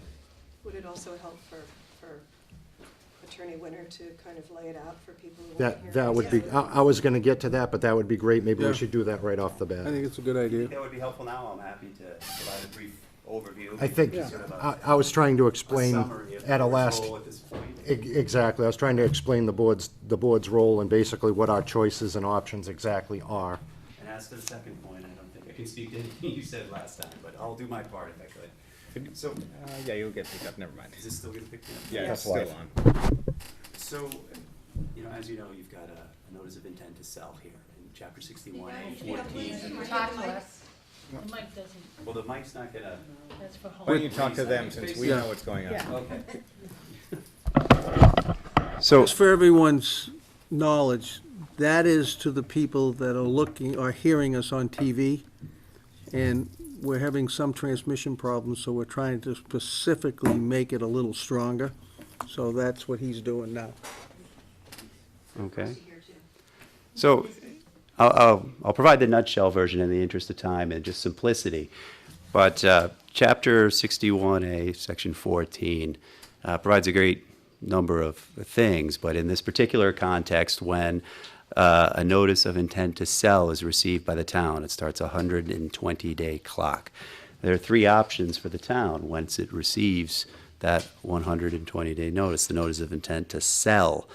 That comes along with a purchase and sale agreement, so the town knows what the purchase and sale agreement states, and it has a notice that states what's going to happen in conjunction with that.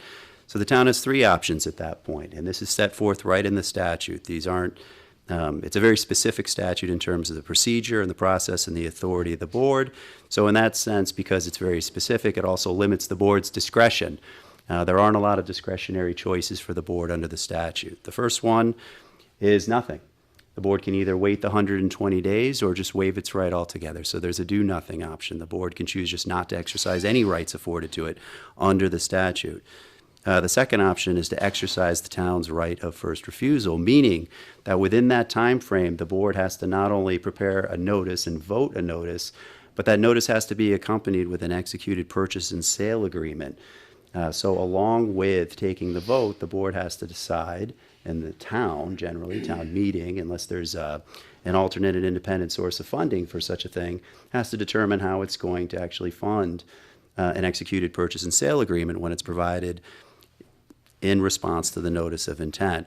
And the third option, again within the time frame allowed by the statute, is to assign the town's right to one of two entities. One is a nonprofit conservation organization, and the other is the Commonwealth or a subdivision thereof. So those are the only two options with respect to assignment. And again, the same terms and conditions apply.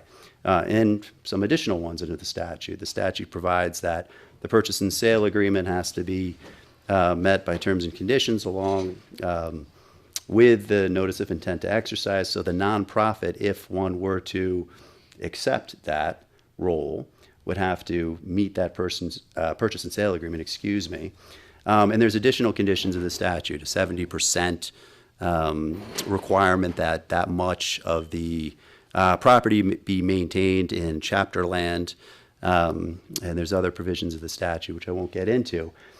So with respect to the assignment and with respect to the town's right to exercise its own option, there's a great deal of diligence that goes into that. And obviously the town has to make very critical decisions when it chooses whether or not to exercise its own right. But the same is true when it chooses whether or not to assign it. Now, obviously it's an exercise in futility if there's no nonprofit governmental organization or conservation organization that's willing to not only accept the assignment, but is able to actually effectuate it. So those are all the things that the board has to consider within that time frame and either make a choice or not make a choice, in which case the time just expires. And if there's no notice on record within that time frame, then the right has expired. So that's it in a nutshell. I'm happy to answer any other questions. Thank you, Brian. Thank you, Brian. I'm going to go through emails, and then we'll open again to public comment. I think that way we might save a little redundancy. A lot of people have made a lot of statements, and there's quite a bit to dig through here. So I think we best get started in on it. This was received from John Protopappas on December 12th. Hello, I spoke to the Mass Historic Commission about this property, and they told me that any correspondence for them to get involved has to come through the town, either the Board of Selectmen or Historic Commission. Can you please let me know how we can get this rolling, since we are really under the gun? I understand that this is going to not happen overnight, but if we can at least get some answers from where we can, maybe it will be a start to being able to talk to the seller about this. Thanks, John Protopappas. There was a response to John from planning. Planning had reached out to Essex County Greenbelt and the trustees. Let me take the next one. Sure. You want to just switch off? Yeah. From Alan Ward. As a resident of 12 Riverfront, Newbury, we are deeply concerned about the proposed to divide the land into 5 parcels for single-family houses. We have written to the Board of Health regarding the effect of new wells and excessive water by each new house. We're asking the Health Department to determine if this new use of water will affect the water quality of the aquifer, i.e. allowing salt water intrusion into wells on High Road, Riverfront, and Cottage Road. To continue the discussion from earlier in the week, we think that the town of Newbury should invest in this land to allow growth of the cemetery for the present and future generations. My wife and I are both in our 80s, would like to be a part of green burials, and other citizens of Newbury might wish to have traditional burials. Both could be accommodated in the same cemetery. Thank you for your attention, Alan B. Ward, MD, and Sarah Seaburn Ward. Okay, we received an email from Irene Martinuck, December 12th. Thank you for holding the public hearing on Tuesday regarding the development proposed for 277 High Road. I appreciate that you continued the meeting and are considering meeting the town's need for a cemetery by using that space for the public good. As a resident at number 30 Riverfront, I would appreciate the opportunity to purchase a plot in such a beautiful setting, as I am sure many others would as well. I spoke at the meeting, but also wanted to write about a public safety concern I have with this development, which I will also forward to the police department. As you know, Cottage Road is narrow and has a blind curve and a sharp right turn at the cemetery. I'm deeply concerned about having 5 additional driveways letting out onto Cottage Road, some of which will inevitably be on that blind curve. Cottage Road has many cyclists and walkers, including groups of seniors and families with small children. There is no posted speed limit on the road. That curve is already the source of some trepidation for walkers. Despite the fact that the number of feet of frontage may be sufficient, is the frontage safe and usable for 5 driveways? I ask that you take this into consideration as well as you deliberate and consult with your colleagues on the planning board and elsewhere. I appreciate that time is short. I also know that if we as a community must stand up for the things that make us unique and that preserve our heritage, please let me know if there is anything else we as a community can do to support the town in preserving this piece of property for town use. Sincerely, Eileen Martinuck. I'll take the short one, how's that? Oh, you want to do Yeah, one too? yeah. Okay. From Susan Hammer. Dear Select Board of Newbury, as you know, the historic Plummer Barton property is available for the town of Newbury to purchase. We, the property owners of Cottage Road Riverfront, settled into this area because we love the solitude and beauty. I personally descend from the poor family of the first settlers, so my roots go deep. We would like to appeal to the board and the town of Newbury as a whole to extend the date of closing of the above-mentioned property to give the property owners more time to investigate plans to keep the acreage in a non-developed natural site. We would appreciate any assistance that you can provide us. Thank you, Susan and Edward Hammer. So this one is from Go to the end. Yeah. Michelle Aguirre. Michelle Clary. I can take this one if you want. If you're ready. I'll go ahead. tackle it. Dear Newbury Selectmen, I am still trying to come up with a way for a group of citizens to purchase the Robert Barton land protected by Chapter 61A. As I am sure you understand the exorbitant price, which we have had to match, in the extremely limited time in which to do so is a challenge. I'm writing to make sure that I clearly understand the deadline requirements outlined in Chapter 61A, Section 14, which I'm attaching to this letter, as I understand it. John Connolly, trustee, acting as the owner, notifies the town of the purchase and sales on 9/10/19 with Misters DePiero and Morris. This starts the 120-day clock for the town's right of first refusal. The town now has until 1/10/19 to respond to the owner, saying Newbury waives its rights, Newbury will purchase the land, or Newbury will pass on its right to purchase to a nonprofit. As I read it, the town has 120 days in which to respond to the owner's intent to sell only. If the town does decide to exercise its right to purchase the land or turn it over to a conservation nonprofit, it then starts a new clock in which it has 90 days to call a special town meeting to authorize funding, and then create a new purchase and sales to give to the owner. The law also seems to say that the 90 could even be extended if by mutual agreement between the town and the owner. Is that how it reads to you? If so, what about the following? Could a group of us then use the 90 days to form a Newbury Green Burial Conservation-Profit and apply for a land loan, hopefully with some donative component from the Institution for Savings? While setting this new entity up, could we possibly use Greenbelt for fiscal sponsorship until we have the 501 status, et cetera, completely finalized?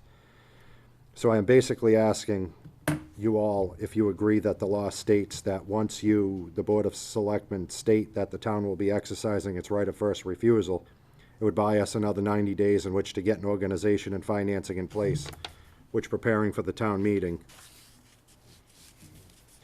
So in the event that we fail to put something together in that time, the whole thing would fail at town meeting and we'd be back to where we are now. Does this seem like a feasible, if admittedly wildly long shot plan? Thank you very much for your time with this. Given the deadlines, we are under prompt replies. Greatly appreciated. Thank you. Michelle Augeri, Cottage Road. Can we just do the point of order to have our legal representative respond to her assumptions about timeframes? Sure. You mean the 120 as opposed to 90? Yeah, whether or not things extend, reset, et cetera. Well, there were a couple different points made on the timeline of that. No, let me see, let me just from memory. So the first one was whether or not you could extend the timeframe to act. And the answer is no. There's nothing contemplated in the statute to extend 120 days. Now, it's possible the applicant could agree to that. Or withdraw and sit there or agree to an extension of that, but there's nothing that allows the board to do that unilaterally. Obviously, the 120 days is to allow the board sufficient time, but it's also to protect the property owner who's got a transaction to complete. So it does cut both ways. With respect to the 90 days onto the 120 days, the 90 days is to actually close on the purchase and sale agreement. But the town or its assignee needs to exercise its option within the 120 days. So you can't just tack it on and make it a 210-day period in order to execute a purchase and sale, decide who's going to be the purchasing party, and all the formalities, terms, and conditions within that period. So there needs to be a purchase and sale presented and executed with a proper purchasing party within the 120 days. Okay, so, I'm sorry for interrupting the flow. I just thought we should respond to those questions as we went. I'll take Lynette Lecca. I 100% support the proposal below, and I hereby notify the Essex County Greenbelt of my pledge to donate $500 towards the purchase and my intention to purchase a green burial plot once they are available. Lynette Lecca, 73 Pine Island Road, Newbury.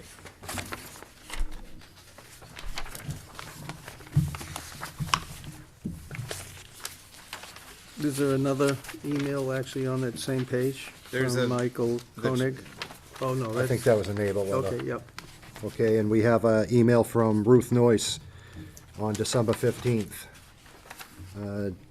Dear Selectmen and dear Mr. Chris Lapointe, I am a Newbury native and resident of Cottage Road, writing in support of the community effort to save the approximately 5.5 acre lot field behind 277 High Road, opposite the Evergreen Cemetery on Cottage Road.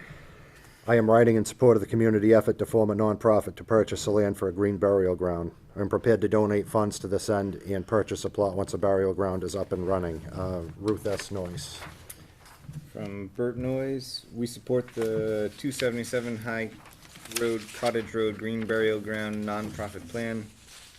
We are prepared to donate towards the effort to purchase the land. Sincerely, Bert and Sarah Noyes, residents of Newbury. Daniel Noyce, dear Selectman, dear Mr. Chris Lapointe, I am a Newbury native and resident of Cottage Road, writing in support of the community effort to save approximately 5.5 acre lot behind the 277 High Road opposite the Evergreen Cemetery on Cottage Road. I am writing that I support of the community's effort to form a nonprofit to purchase the land for green burial, and I'm prepared to donate funds to this end and consider the purchase of a plot once the burial ground is up and running.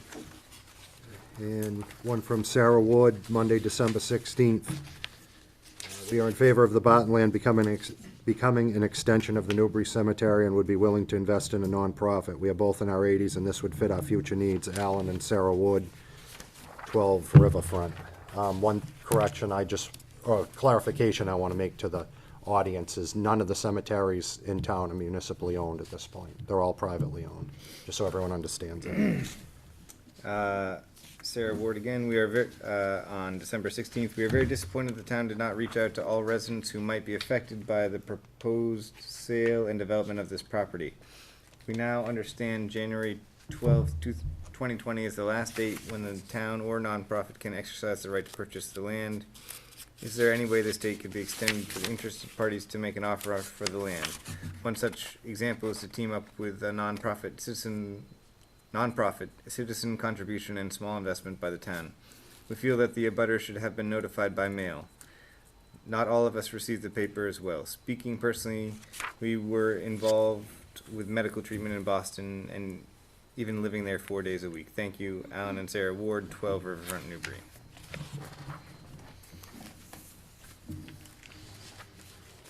This is the second one by her. Yeah, Irene, number 2.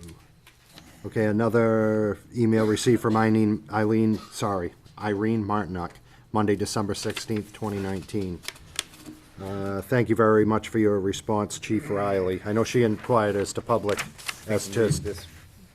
Do we want to read it backwards to forward? Yeah. there we So, go. You got it? Or Yeah. do you want me? Okay, on Even this. below that. I think you're missing a page. Yeah, right there. Right there. Okay. All right. Hello, Chief Riley. This is from Irene Martinock on within the last few days, possibly on the 16th. December 16th. December 16th. As you may, sorry, Irene. Well, it started December 12th. As you may know, a development is planned for 277 High Road, Newbury, with 5 new driveways coming, emptying out to Cottage Road between High Road and the end of the property. I live at 30 Riverfront and regularly walk this route with my dog and neighbors. I spoke at the Tuesday Selectmen's meeting about this, but also wanted to write you about a public safety concern I have with this development. As you know, Cottage Road is narrow and has a blind curve and a sharp right turn at the cemetery. I'm deeply concerned about having 5 additional drives letting out onto Cottage Road, some of which will inevitably be on that blind curve. As I mentioned, Cottage Road has many cyclists and walkers, including groups of seniors and families with small children. There is no posted speed limit on the road. The curve is already a source of nervousness for walkers. Despite the fact the number of feet of frontage on Cottage Road may be sufficient, is the frontage safe and usable for 5 driveways lighting out on such a narrow street with a blind curve? I'm wondering if you have any opinion about this issue, and if you do have concerns, if you could express them to the planning board and selectmen. The community is quite concerned about this development being put in an area, and I would very much appreciate your input. Sincerely, Irene Martinock. On the 16th, Mike Riley responded that he spoke with the town planner and has seen the proposed division for the house lots. At this point, there are no detailed plans that I have seen to show exactly where each driveway would intersect. I'm not sure there's one common driveway that would service all the lots, or if each lot has its own driveway intersecting on Cottage Road.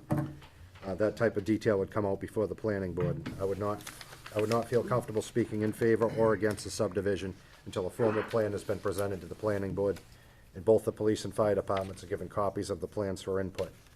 That is part of the normal process for any building project. Until that time, I will hold off any input. Sincerely, Chief Riley. And then another email in response from Irene Martinock on the 16th. Thank you very much for your response, Chief Riley. I appreciate you putting the planning board and the town administrator on your email. My concern about Cottage Road safety came about because at the December 10th hearing, I believe Martha Taylor said there would be 5 individual driveways, not a single road connecting the lots internally. My understanding was that the planning board had already approved that plan. I'm sorry if I misunderstood that and would appreciate clarification from the planning board. I forwarded your response to the group of concerned neighbors and appreciate your time. Many thanks. Sincerely, Irene Martinock. Would anyone from planning like to clarify the driveway situation? Sorry for not getting back to you. It's been kind of a crazy couple of days. But the plan that was presented to the planning board last November was for basically 6 lots total, dividing the entire parcel into 6. So 1 with a house and the barn, and then 5 vacant lots, a little over an acre, meeting the requirements. Under Mass General Law, that division is done under what's called an approval not required process, which doesn't mean that it doesn't need approval, but it gets presented to the planning board for endorsement and must be endorsed if it has the appropriate frontage.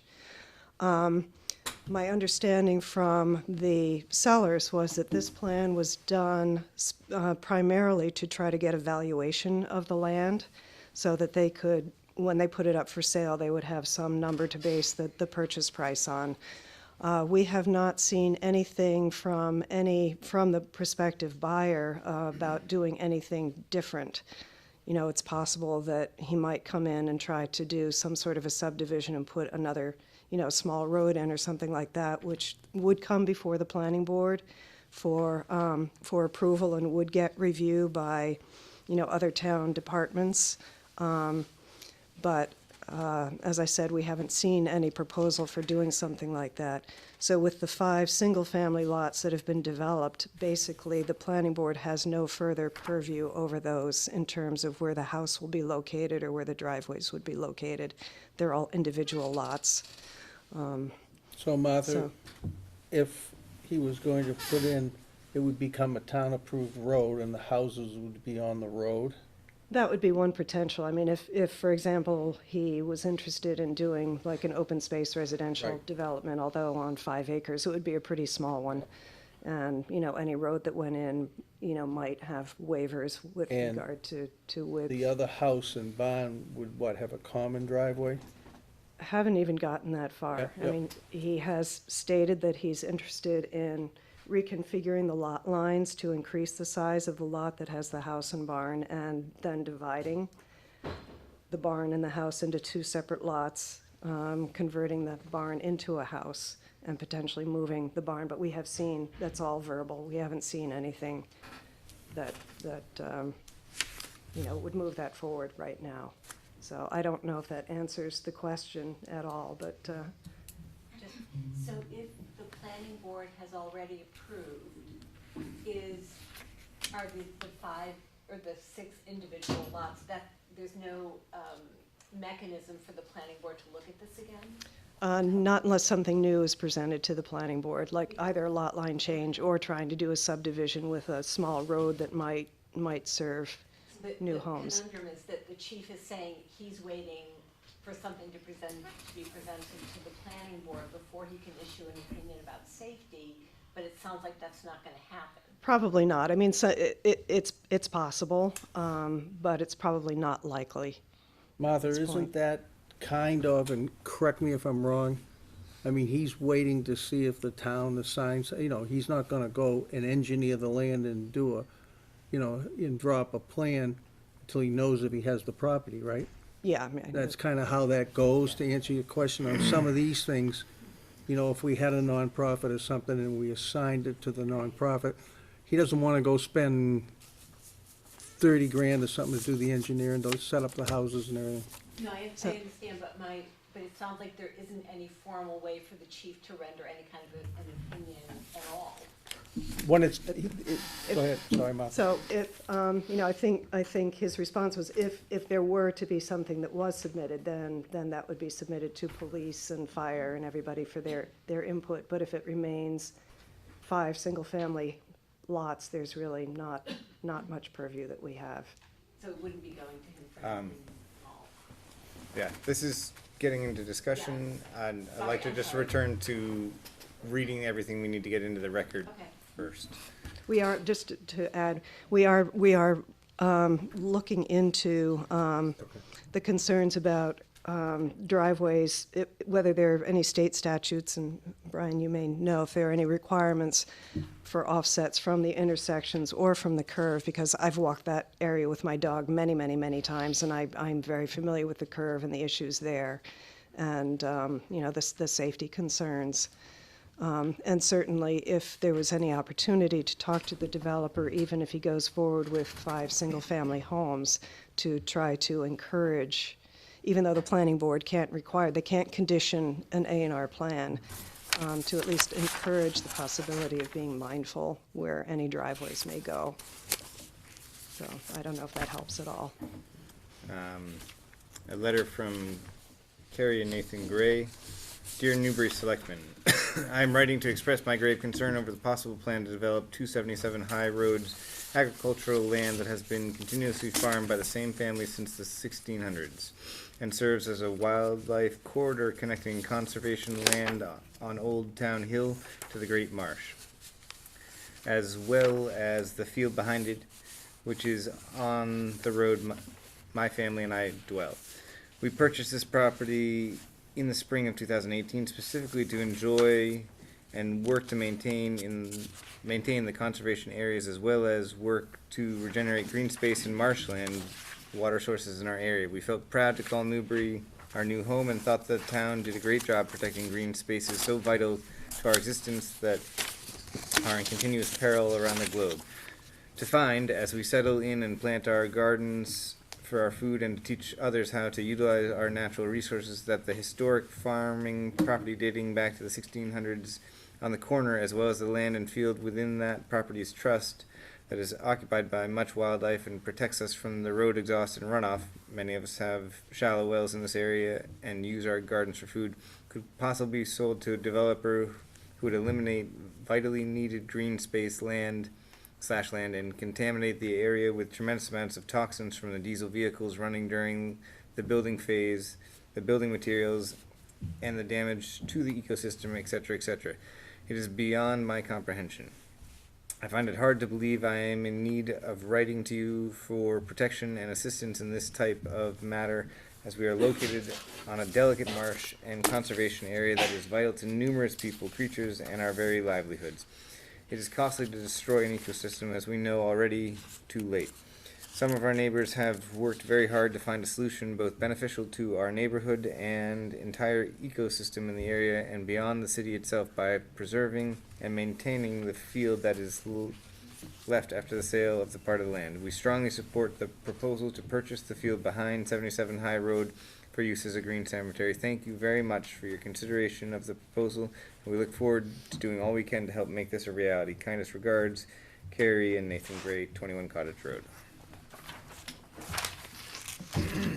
We have a email from Mona Benoit. This was today, I believe. We live on Cottage Road and would be very interested in purchasing 2 plots. I'm afraid that if the amount of homes are built, it will cause a major runoff problem. Please consider this property for a green burial ground. Thank you, James D. Pearson and Mona Benoit. Good afternoon, Martha. I was just reading the email from Mr. Ashmister, and a butter of the property I am marketing for the Barton estate. In his email, he stated that the selling broker said he thought the house should be bulldozed. First of all, I represent the seller in this transaction. I have never spoken to the buyers, only the buyer's agent. During my open house, I did speak with one abutter who asked what will happen to the house. I said, in quotes, I have no idea. However, through the buyer's agent, it was my understanding they plan to fully restore the house, never stating bulldozing it. And of course, respectfully, Mike Weber. Okay. We have an email, actually this email was sent from Mrs. Fish, Prudence Fish, to Jan Forrest, who is the Secretary Clerk of the Newbury Historical Commission. I'm trying to find someone who would be the appropriate person to speak to regarding the Plummer property. These just come in today, you might not have them. I'm trying to find someone who would be the appropriate person to speak to regarding the Plummer property. I have no personal connection to the situation, but when I heard what was happening, I passed the news articles on That is to to be read too. Plummer descendants not living in the area. They immediately showed intense interest and might be in a position to help, but didn't know who to reach out to. I did some checking and found that the Select Board is meeting tonight, but unable to find a human to speak to there. My next effort was to contact the Newbury Historical Commission and found this form. I can't tell you what they might propose, but they are well-connected and serious preservationists. They were devastated to hear that the land was threatened with development, so I am just the messenger who alerted them and now trying to find the appropriate people for them to contact. With the Newbury Select Board meeting in a couple hours, I am frustrated not to be able to give someone a heads up that there might be some help for the town out there. I live in Gloucester and attended the Plummer auction on the green and am familiar with the area. Minjan property, former Bushy property, and the other house on the green that recently belonged to Robert Minicochi and Adele and sold in the last few years. I'm not surprised that the news of a pending development got a strong reaction from these descendants. If you can just give me some appropriate contact names, I will pass them on. Prudence Fish. And Prudence got a reply from Janice Forrest of the Historical Commission. Dear Ms. Fish, I am forwarding your email to the Board of Selectmen and Planning Board. I'm also sharing with the members of the Historical Commission. Thanks for reaching out. We're very concerned about the entire property, but we cannot stop things in motion. The land sale is on the agenda. You can also call to speak with the Board of Selectmen Administrative Assistant. Again, thank you for getting involved in contacting Plummer relatives. Janice. And, Just got one. Okay. I figured I'd take the last one. This is from Jan Forrest again, the Historical Commission. The Historical Commission met on December 12th, 2019. We discussed an email forwarded from Martha Taylor. John John contacted the MHC regarding the Plummer property, sent an email to the town. He was told that the Historic Commission would have to initiate any contact for them to look into things. The motion was made and seconded as forward. The NHC is not aware of any of the resources to purchase the property in question. We also discussed, as a matter of collective opinion, how concerned we are that another property will be moved from the open space and effect of our historic Lower Green and Essex Natural Heritage Scenic Byway. Brian, one of the things too that I think people should be aware of, and Martha, you might help me with this a little too. As part of this process, what are the 4 boards and commissions that are notified? Planning board, Are we notified? but the process notifies, they notify Conservation. conservation, you guys, treasurer, Board of Selectmen and the state forester. yeah, Seller sends a notice of intent okay. to them. And I think, don't we also notify, Internally, Yeah. we notified, conservation, building, Right. assessors, historical commission, fire. and see, part of that process to notify those people is to hopefully, like you're starting to see now, for someone to put a plan in place for someone to come to us with the idea that someone would like to buy it. Yep.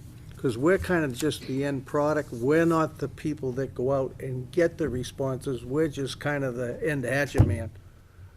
So, Good term. I think our last letter received today.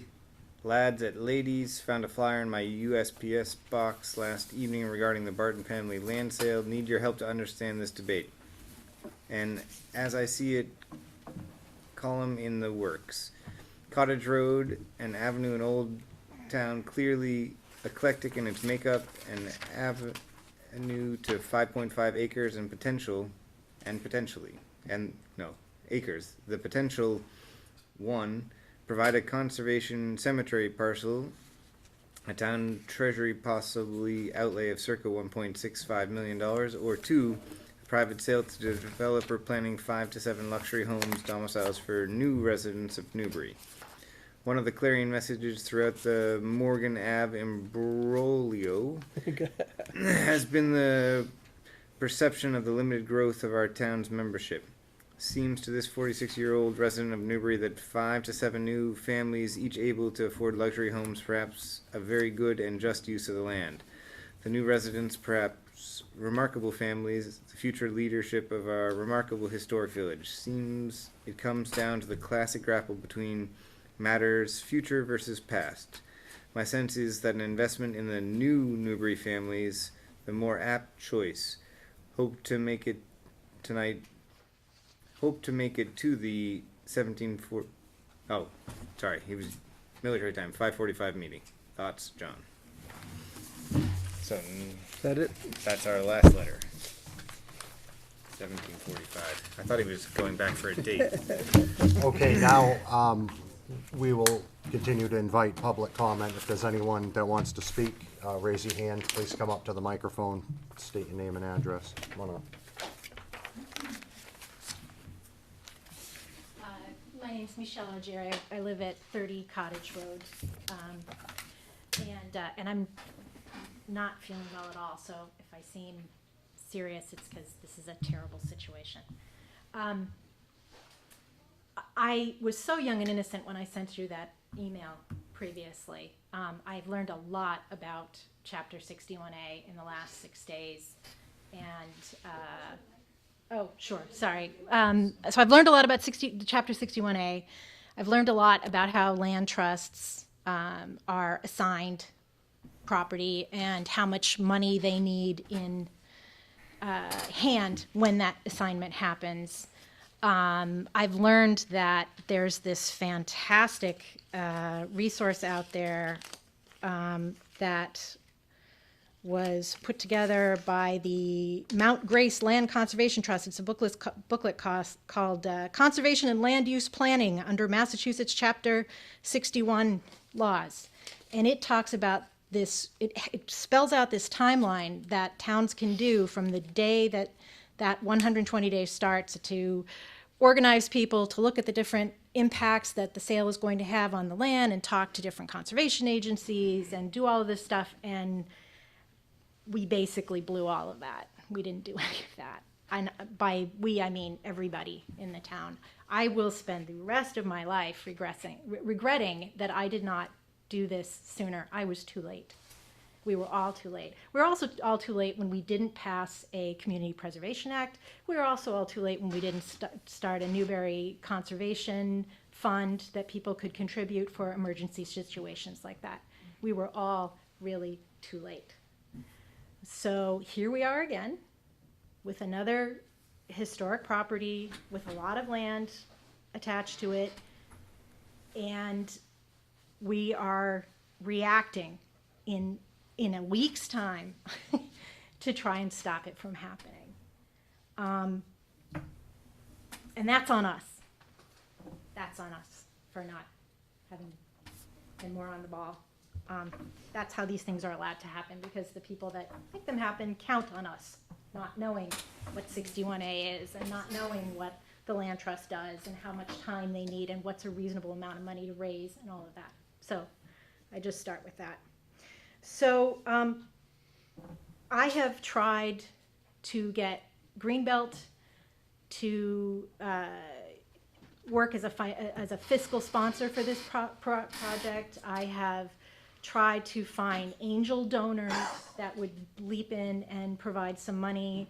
I have tried to do a crowdfunding, look into a crowdfunding site where everybody who wants to put money towards a burial plot could do it in 7 days, so we could prove, look how fast we can generate the money. I have looked at getting a bank loan to just stop the clock for us, so then we could repay it to buy the land. And at that point, I discovered something really interesting, which is that if the town was to assign the right of purchase to another organization, a conservation organization, the conservation organization has to come up with $1.65 million for a property that's only worth $1.65 million if somebody's going to put houses on it, $800,000 houses on it. So the second you give it to that conservation agency, it's no longer worth $1.65 million because you're not going to put those houses there. That's why the land trusts are skittish about this, and that's why you can't get a bank loan, because if you default on that loan, the bank can't sell the property for houses. So having looked at all of that, there is one option, and I know it sounds completely ridiculous, but the town can buy that land and then resell it as residential housing. The town is not under the same obligation that the nonprofit land trust is to keep it in conservation. The town can buy it and then resell it if a group, say here's my crazy scenario. If the town was willing to buy the property under a time limit, the town will take responsibility for buying the property for, say, 12 months, with the understanding that in that 12 months, a group or groups was going to put the money together to come up with the whole 1.65 million. And then if that didn't happen by a certain day, then the town would then sell the land. And it would be understood, it would be public to the town, to the community, to the world, that that's what the town was doing.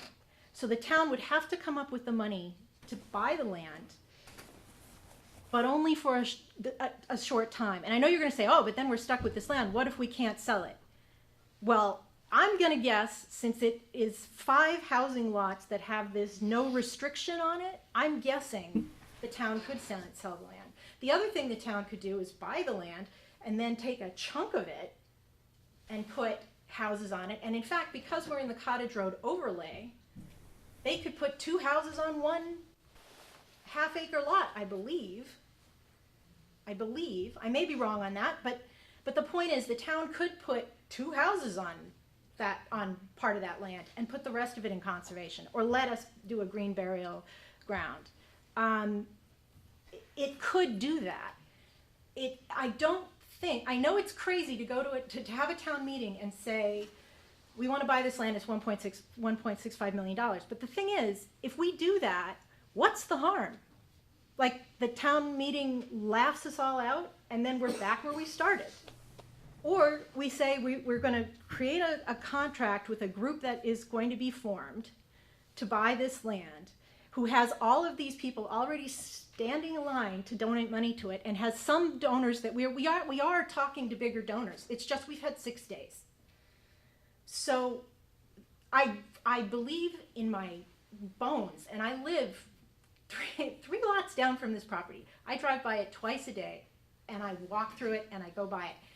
I absolutely believe we can do this, and I'm not talking about in the next 6 months. I would be happy to commit to making this a project I would work on for the next 15 years to make sure that it succeeds. So we do have an option if the town is willing to take the risk and just stop the clock. What we need is time. And if we could get 12 months, we could do this. I know we could do this. And as far as the seller and the buyer goes, it doesn't seem to me that Mr. Connolly, acting as trustee for this trust, that it's going to matter to him whether he sells it to us or he sells it to DePiro, or at least legally he shouldn't. And Mr. DePiro, I suspect, is going to find plenty of other pieces of unprotected land to buy and build houses on. In the purchase and sale agreement that they have, there is a clause in it that says, it's a bit paraphrased, if at the expiration of the time for performance, the seller, despite reasonable efforts, cannot deliver possession, then at the buyer's election, any payments made by the buyer shall be returned. Upon return, all obligations of buyer and seller shall terminate agreement void, and there shall be no recourse or remedy against either party. Also, in one of the riders, it says that if the town exercises its right of refusal to purchase the land, the buyer has the right to pull out of buying the house lot. So my impression is that it's not, and I may be wrong, I'm not an attorney, I was just raised by them. I'm guessing that Mr. DePiro and Mr. Morris are not going to sue the trust, the Parker River Valley Trust, if the town elects to exercise its right.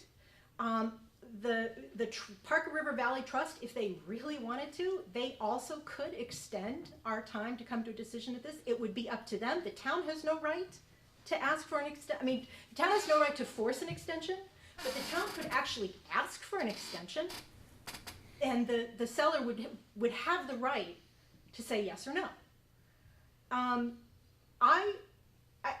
I swear, I have tried every possible thing I could possibly think of. My God, I emailed my ex-husband for this project. I mean, that is like, I have never done that. Never. In 25 years, I have not done that. That's how desperate I was to try anything. Greenbelt can't work with us until we have some money to give them. It's too much of a risk because of the price of the land and the fact that it is conservation land once they get their hands on it. And they cannot make back that money. But the town could.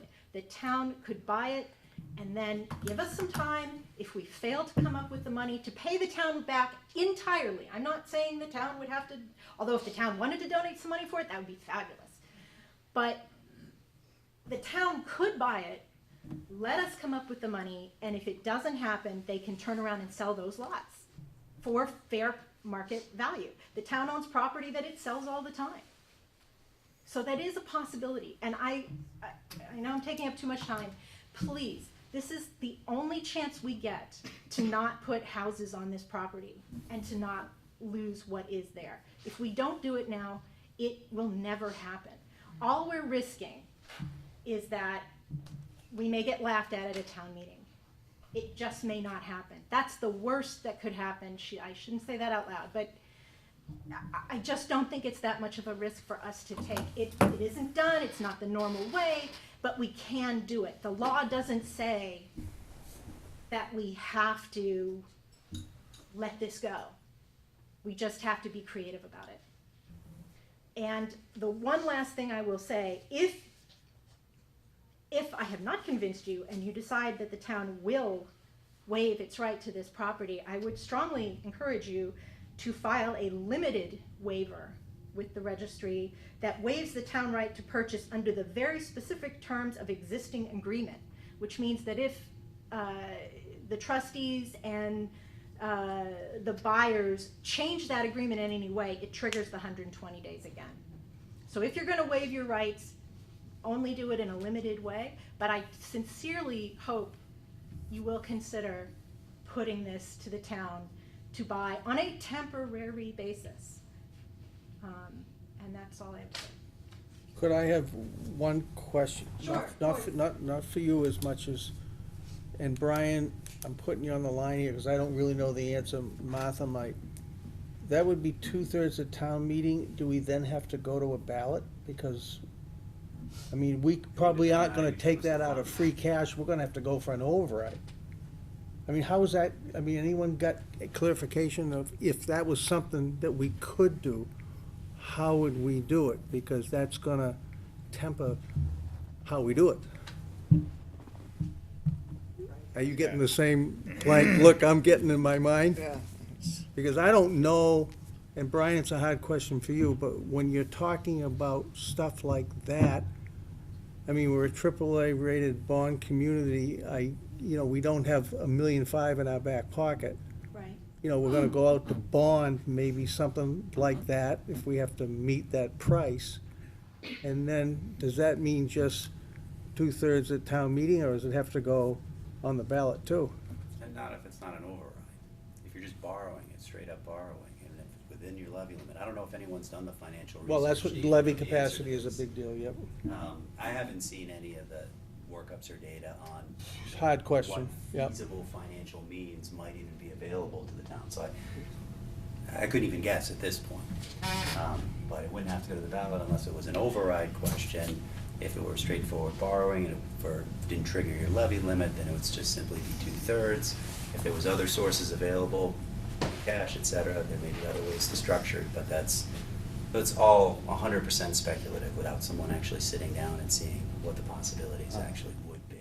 Michelle triggered a question in my mind that formed during this meeting. Say we don't exercise our right to buy or assign to a nonprofit tonight, is there any law that keeps the buyer from saying, right now we're looking at 1.65 for the land and 500 for the house? If we don't exercise our right, does it trigger anything if all of a sudden the house is 700,000 and the land is, if the amounts get changed after we make our decision? They can't.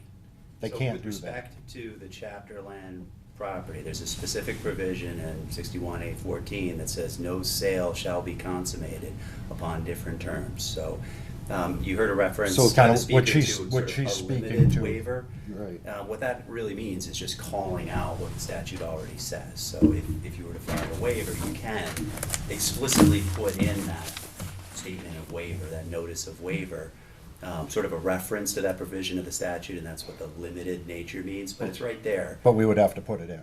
You don't have to put it in. It's in the statute. It's state law, so they can't consummate the deal on other terms. And then move the So if, shells. for example, they move the shells, then that would trigger a new notice of intent to sell. Okay. So, New terms and conditions. if we don't exercise All you're our, voting on is whether or not to match the PNS as it exists today.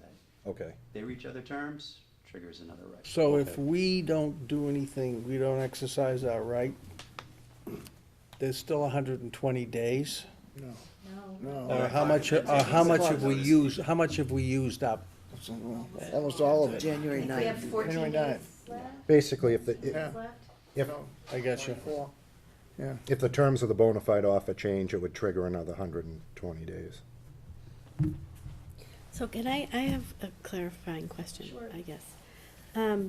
You had said that your plan was to have, assuming it all goes forward, have town meeting, because town meeting spends the money, purchase the property, match the selling price of 1.65, to build homes. No, Okay. not to build homes, to match the price so that the town stops the clock on us having to fundraise in 14 days.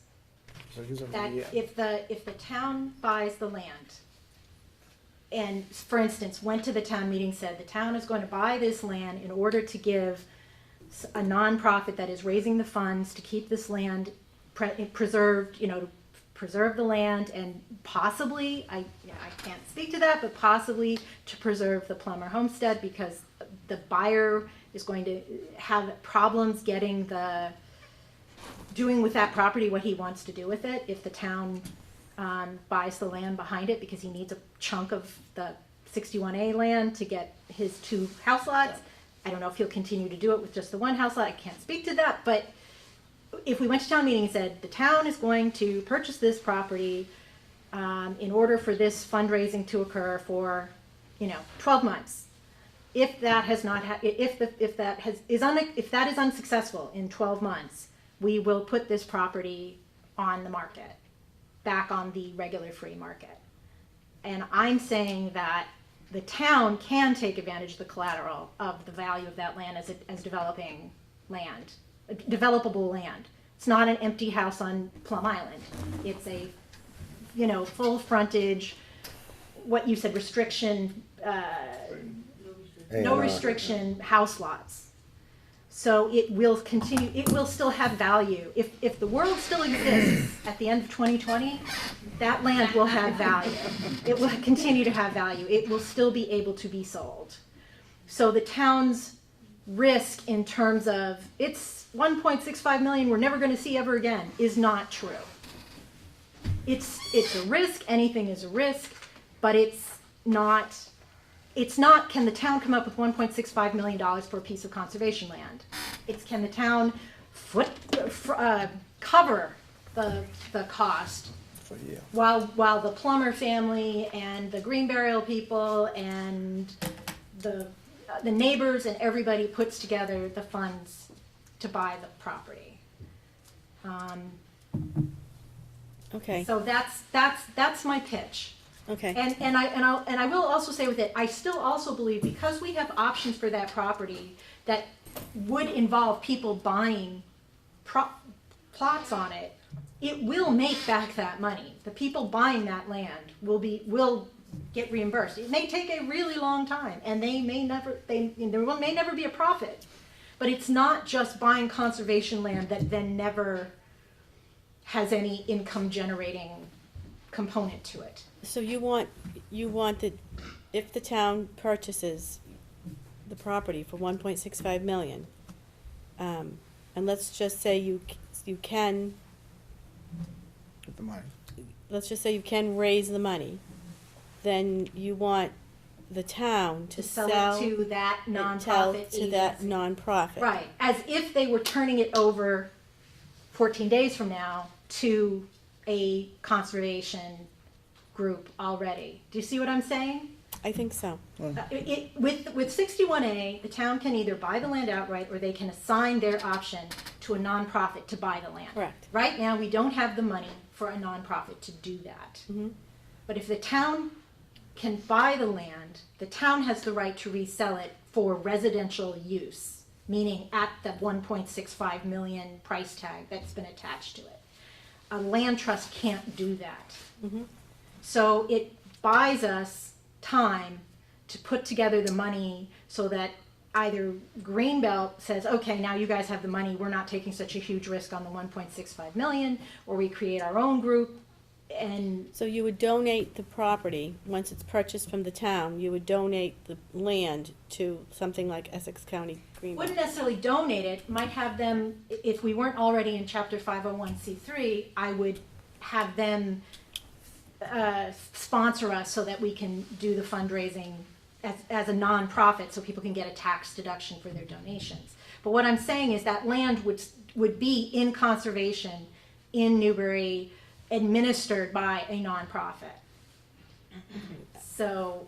And what about a municipal, there would be no municipal burial? No, ground? it would be nonprofit, privately owned and run.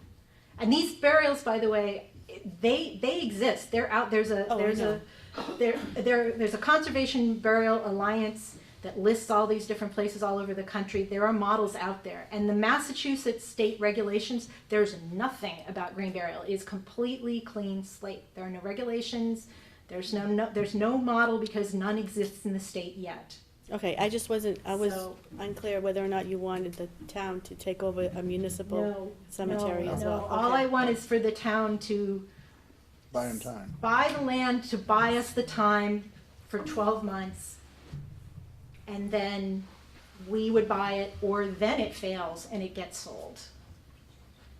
With the understanding being that we tried to do it, and if we can't do it, we can't do it. Okay, can I, That's it. all right, thank you. I'd like to give anyone else a chance to speak if they'd like to. Come on up. Michelle Willett, Cottage Road. I'm fifth generation on Cottage Road. I've had 2 100-year leases, not me, but throughout our family. I've lived in 5 houses. I've lived in the Jackman Willett house. I've lived at 74 Cottage Road and now 75 Cottage Road.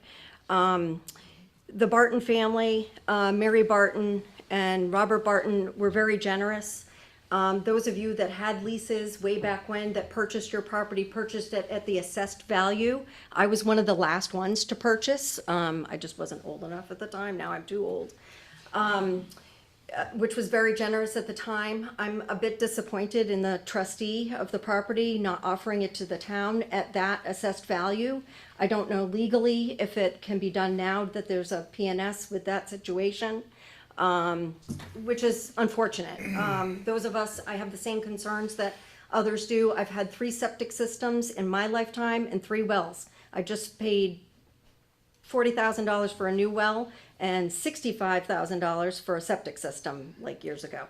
So I do have these main concerns that a lot of our neighbors do. One thing that was not brought up is also a wildlife concern.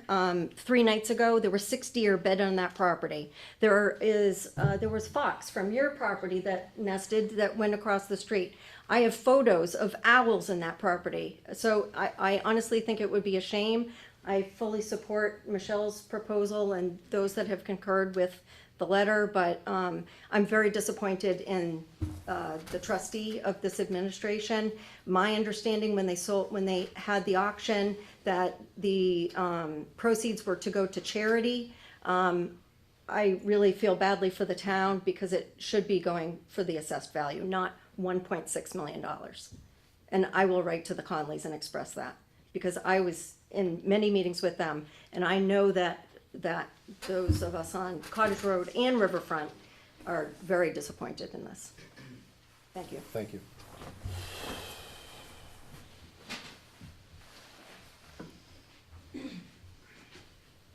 Good evening. I'm Jessica Brown. I'm a resident of 275 High Road. I've been there for almost 25 years with my husband Brent and our children. And I would like to just support many of the points that have been made. I think one of the key points that's coming up over and over is that the residents just did not know. And so whatever process of notification that we're hearing about, the fact that there was even confusion on this board as to how much time remained is an indication to us that the notification process did not work. And if that can somehow be used as a way to justify stopping the clock a little, Michelle has talked about a plan to do that for a year, but perhaps there's even a way to buy another 120 days. I think that would make a huge difference. I reiterate all the points that are being made by others in their email interventions, and also that we'll be hearing tonight about water, about sewage, traffic. But I'd also like to speak for a minute to the positive values of the place and what we will lose, and we've heard that already with respect to the wildlife values of the land and its role as a corridor. We're incredibly fortunate to live in a landscape with many different kinds, a mosaic of protected areas, the Parker River National Wildlife Refuge, even the Evergreen Cemetery, linking to this land and linking to the green, to Old Town Hill, to the protected wetlands. And rupturing that will have an impact on the nature of our area. Both my husband and I work in nature conservation for nonprofits, so we come at this with some professional opinions on that. Finally, another set of values of the property that I am just really, really concerned about have to do with the historic and heritage values of the house, the barn, and the property as a whole. And I guess we can trust that this developer intends to protect and renovate this house in a way that's historically appropriate, but do we really know? When you walk around the lower green, it's really pegged by a few buildings. On the one on Newman Road that our friend Glenna lives in, the tavern, the building that was mentioned recently that the trustees sold to Stephen and Lisa, I forget their last name, and the Plummer property. That is the view shed. That's the character of our lower green. I live, as I said, at 275 High Road. I watch people from all over the country come and make a pilgrimage to our green because it's the landing place of the first settlers. And if we are going to allow the character, the heritage of our town to be diminished, we are doing a disservice not only to our own community, but to all the people who feel a connection to our town and to our landscape. Thank you. Thank you. Come on up.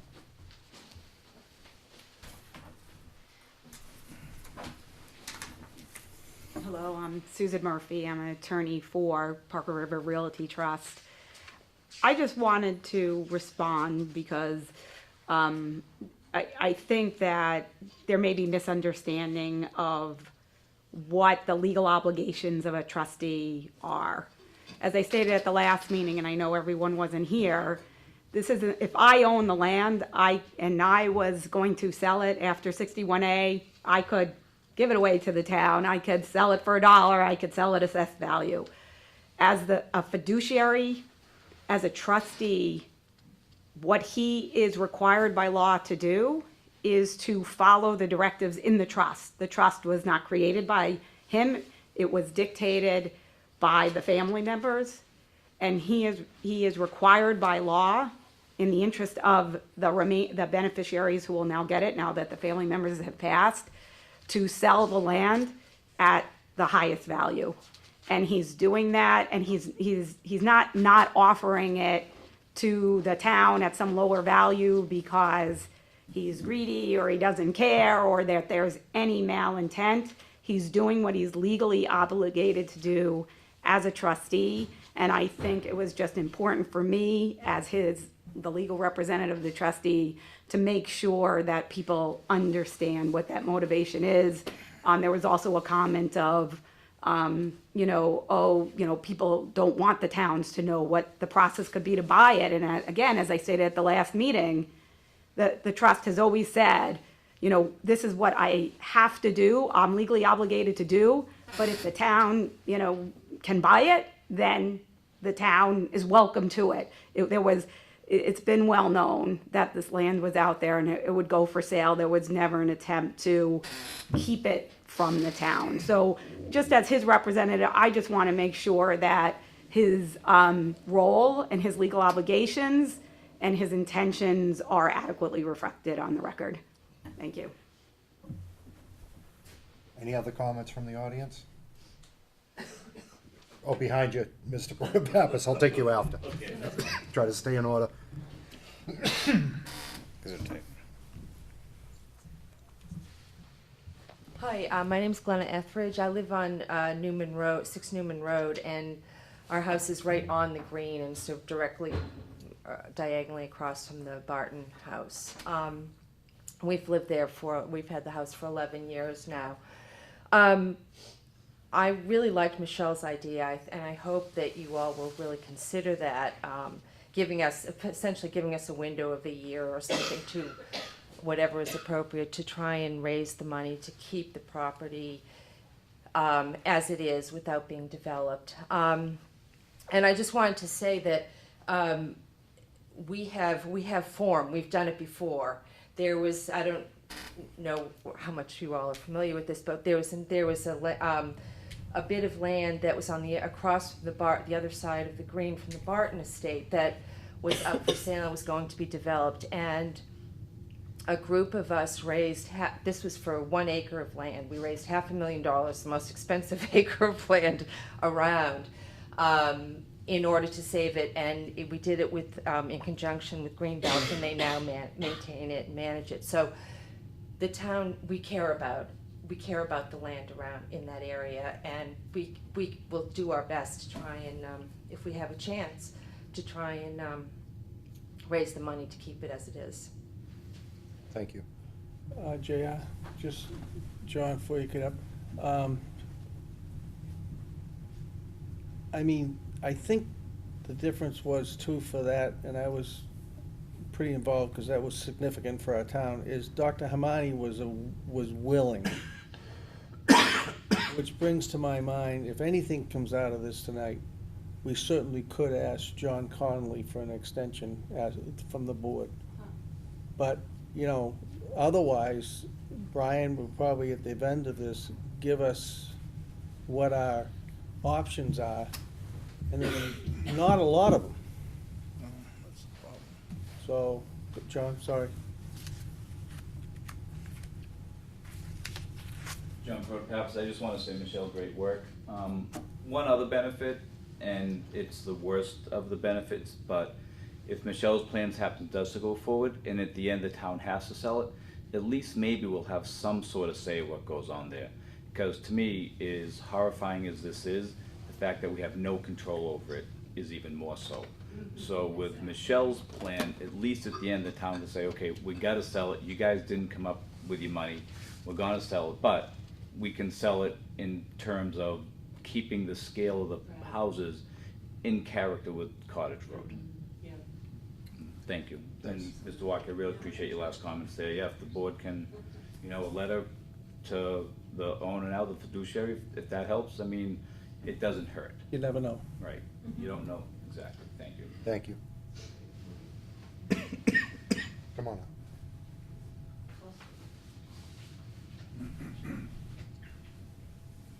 I'm Sarah S. Ward. I live on 12 Riverfront, Newbury. My husband, Alan. I second really what you were saying, both of you, in terms of giving us, just I beseech you, I know that you have certain parameters that you're working within, but we've all come out in a really dangerous driving night. We're here, and I just am asking to just do the best we can to keep a community. It's not about keeping people out, it's about keeping the integrity of a really active community, both with how we live and the lands around us, and the gift of what needs to go beyond us, which is the land itself, the waters and the land. Thank you. Thank you. Would anyone else like to speak? Come on up.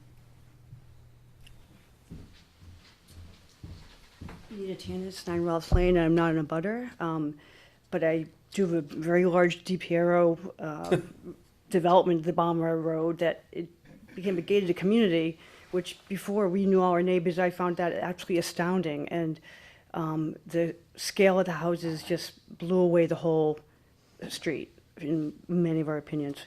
But what I do know is that this generation will see the greatest transfer of land that we've seen in hundreds of years. So this is just one of the properties, the Bushy's another. So we'll be seeing this go on, continuously until probably all the land is turned over from the last generation. So I appreciate that people have done this legwork, and maybe this will be an example of what we can do, and even raise some sort of awareness for the rest of the town with people with large land that might want to do things that it doesn't get to a Connolly trust. I'm not saying the Connollys, but that where it might go to the community first. So I'm just also backing up what Michelle and this woman said. 500,000 was raised, and that's kind of incredible. So I think we can be a real can-do community. And again, it's the integrity of that road, I think, to keep it with the heritage and the culture that we have in our small town. But okay, thank you. Thank you. I would like to just say one thing too, because, and I should keep my mouth shut, but we have a phenomenon in our town, and we really kind of messed up without the CPA. And maybe depending on what occurs as we go forward, moving towards a direction to try to establish a way to put a mechanism in place. But people don't want to pay more taxes. But the problem too is, it's hitting us now, and it's very obvious here, is Newbury has become what? Very desirable. So now house lots and extensive pieces of property, and a lot of these 61As, people are older and they're gonna downsize, whether they stay in town or move someplace out. And they're trying to obviously maximize their holdings, because it might be all they have left for retirement. And not the case here. But, so that will occur. And so if there is a mechanism to establish something, and everyone has done such a good job here, it might be nice to put that forward as visioning. But the price of property in Newbury right now is off the charts.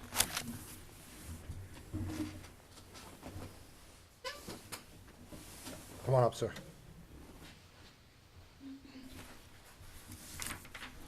Yeah, I'm Brent Mitchell, 275 High Road. And just 3 quick points. One, just an observation. It's unfortunate that we don't have any members of the family who were such good stewards for generations with us. We'd be having a very different conversation. Second is that I'm not opposed to some development on that property as long as it's limited and creative. But unfortunately, we don't need any imagination to know what that property is going to look like. We just have to walk down Newman Road and we know what will happen. And the third, further to your point, as much as of a Hail Mary as Michelle's proposal may be, when we talked about CPA, I saw a lot of heads nodding, and I just wonder if there isn't some educational value in putting this to the town in a very big and public way. This guy did about 4 or 5 years ago. 5 years ago. And when I got into this business, huge proponent of CPA. I look at what Newburyport does, I look at West Newbury does, because the problem is, like in Michelle, I'm gonna admit, I've been in a similar situation in my life, and that's when you learn the nitty gritty of the cans and can'ts, and the timers and the deadlines. Yeah. And it's tough. When you're trying to convince people of the benefits of CPA, they look at it as just an additional tax. Right. But then something like this property comes up, which I'd love to preserve. If I hit the mega bucks, I'd start there and work my way right down Newman Road. But, I mean, we all know the type of money it would A little take. late on Newman Road. Yeah. Well, not if I hit the mega bucks. But it's just, we need community support for CPA, because Damon tried in earnest, and I came on board a little too late, and we just couldn't, and we brought it to town meeting. That's a two-thirds. Two-thirds majority. You have to meet a two-thirds majority at town meeting, which can be a high hurdle to clear. Yeah. We need support from the community, not just from the board or our elected leaders, because that's where the votes are gonna come from at town meeting to push CPA over, and it'll start out, and I was talking to Damon about it the other day, just CPA and all this. Damon also started a small town hall fund, which, when there was only a few $1,000s and it looked insignificant, like that'll hardly buy. That was me. Right, but it'll hardly buy furniture and, anything we need. We'll have to arm wrestle. But a few years into it, it's slowly growing, and CPA's the same way. Yes, when CPA started in Massachusetts, were the returns from the state greater? yes, than they are now. But that's not a legitimate reason to not do it. Right.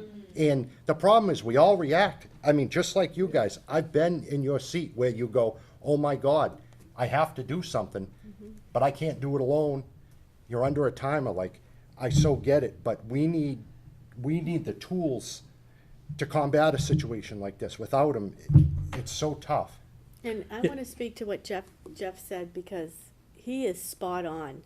Newbury is ripe, and we're not going to be the same town that we are now. We won't. And it can't come, we can speak it, but it's got to come from the townspeople. And we can put it on the agenda, you know, at town meeting, but we need the people to support it. Right. We could put it on And till we're blue in the historically, face. I mean, look at how long it took us to get a police station. It's not like the town doesn't have a need. Embarrassing. Okay, but I mean, it's not like the town doesn't have a need. I mean, we still need a town hall. We still need bathrooms on Plum Island, And quite senior, it'd frankly. be nice for more We senior. need, there is need, and is this a need? I think this is a need. I think the Plummer household is huge to the town of Newbury. If we had CPA monies or a trust aside or some kind of another account, I don't think we'd be sitting here. But our hands are really tied. Yeah, that's a sad thing. And just to clarify, I wasn't talking about bringing CPA back to the town now, but rather using this instance of, you know, this kind of Hail Mary as a very specific instance that would get a lot of attention, because it'd have to come to the whole town. Look at what we're losing because we don't have something like CPA to begin to build that support that you're talking about. Before you sit down, I've been a selectman for a period of time now, and CPA rolled around as far as 10 years ago.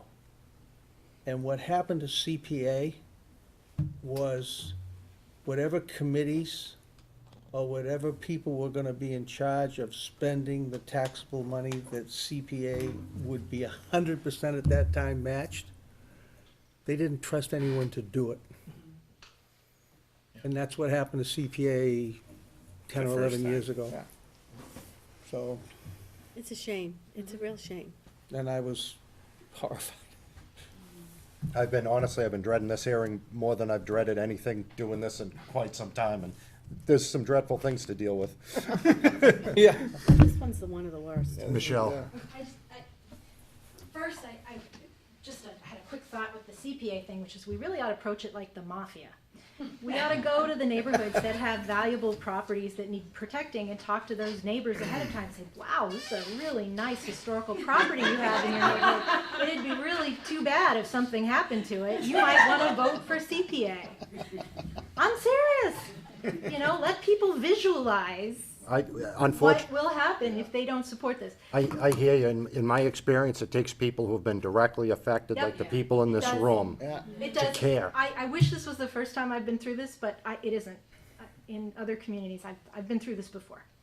But what I just wanted to say was, I am ashamed to say that the reason I didn't come forward sooner with this green burial idea was because I thought I was going to look foolish. And I didn't want to be on cable TV looking foolish. And then I decided that I was this mattered so much that I didn't care if I looked foolish. You don't look foolish. And I've spent the week asking all sorts of dumb questions of all sorts of people because this matters more than looking foolish. So I just wanted to finish up by saying Newbury's done some really dumb things that people still talk about. Wow, I can't believe Newbury did that dumb thing. This is not, if the selectmen take it to a town meeting to just see if we could buy this property, give us some time to come up with the money. It is not going to be the dumbest thing in the history of Newbury Selectmen suggesting. No matter how foolish it might look in the short term, it is not going to be the dumbest thing. And if we come up with the money and we preserve the property in a year's time, it is not going to be remembered as a dumb thing. Not by our community and probably not by the other communities around us that are facing similar problems. I just want to add to that, if the town were, and it seems like we're not necessarily in that position, but if the town were to buy that property well above value, which it seems to be to me, and then this doesn't go through and we sell below value, then it's gonna look like a really dumb thing. Yeah. I just gotta put that out No, there. you're absolutely right, and I thought the same thing. I thought the same It's, thing. and But- it's an exorbitant price for the size of the Well, not house. if you're gonna put $800,000 houses on it. Probably more. Right, but that's what I'm saying. But the thing is,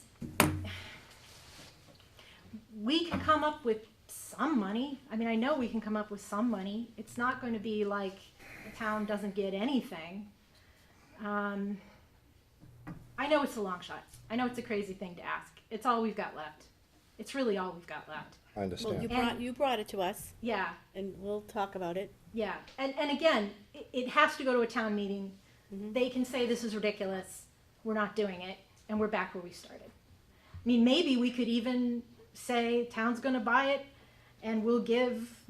No, I don't want to say that. Never mind. Not going to say that part. Anyway. Thanks, Michelle. Come on up. I know you've been debating whether to come up or I have not. a question for her, but my name is Sharon Gallagher. I'm at 63 Cottage Road and have a very hard time speaking in public, believe it or not. I personally, my question to you was, the will, Parker River trustee, I know for a fact that Mary Barton did not want houses built on that lot. Martha knows. I've called Martha on October 10th. I called spoke to one of the selectmen, talked to Jan. Jan, from the society, told me that the town would not purchase this property. That was in October. I have it in my notes. I am upset because I did speak to Martha about a year ago. Right, Martha, and I like Martha. We spoke about 61A. I spoke to people in the area, and people weren't interested at the time. A lot of times they're not interested until it hits us in the face. And that's what happened. I am begging the town to give us time. Mary Plummer was my family.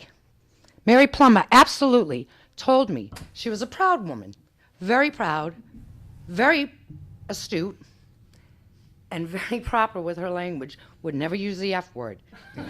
She did when it came to builders. And she absolutely did not want them on that property. Bob Barton did not want them on that property. Bob Barton wanted that house to go to Millie, the caretaker. Things aren't done, and their wishes are not being followed. They're not. It is, because Mary Barton wanted it donated to certain charities. And I'm not going to go there because I'm still going through that right now. She wanted that land donated, and those donations have not been received yet. So it's not about that right now. I'm asking the selectmen to please give us time. I knew this family. They did not want these lots built on. And it is a huge environmental impact on us. It really will be. We know that area. We know the weather down there. We see what happens. We have great wildlife down there. They've built another house way out. So we are losing a lot. And we're just begging you, please give us time. They all presented very well and great ideas. And I want to thank Michelle for that too. And you too. You spoke extremely well. But Mary Plummer Barton did not want builders on that lot. And she said it with an F. Would anyone else like to speak? Come on up.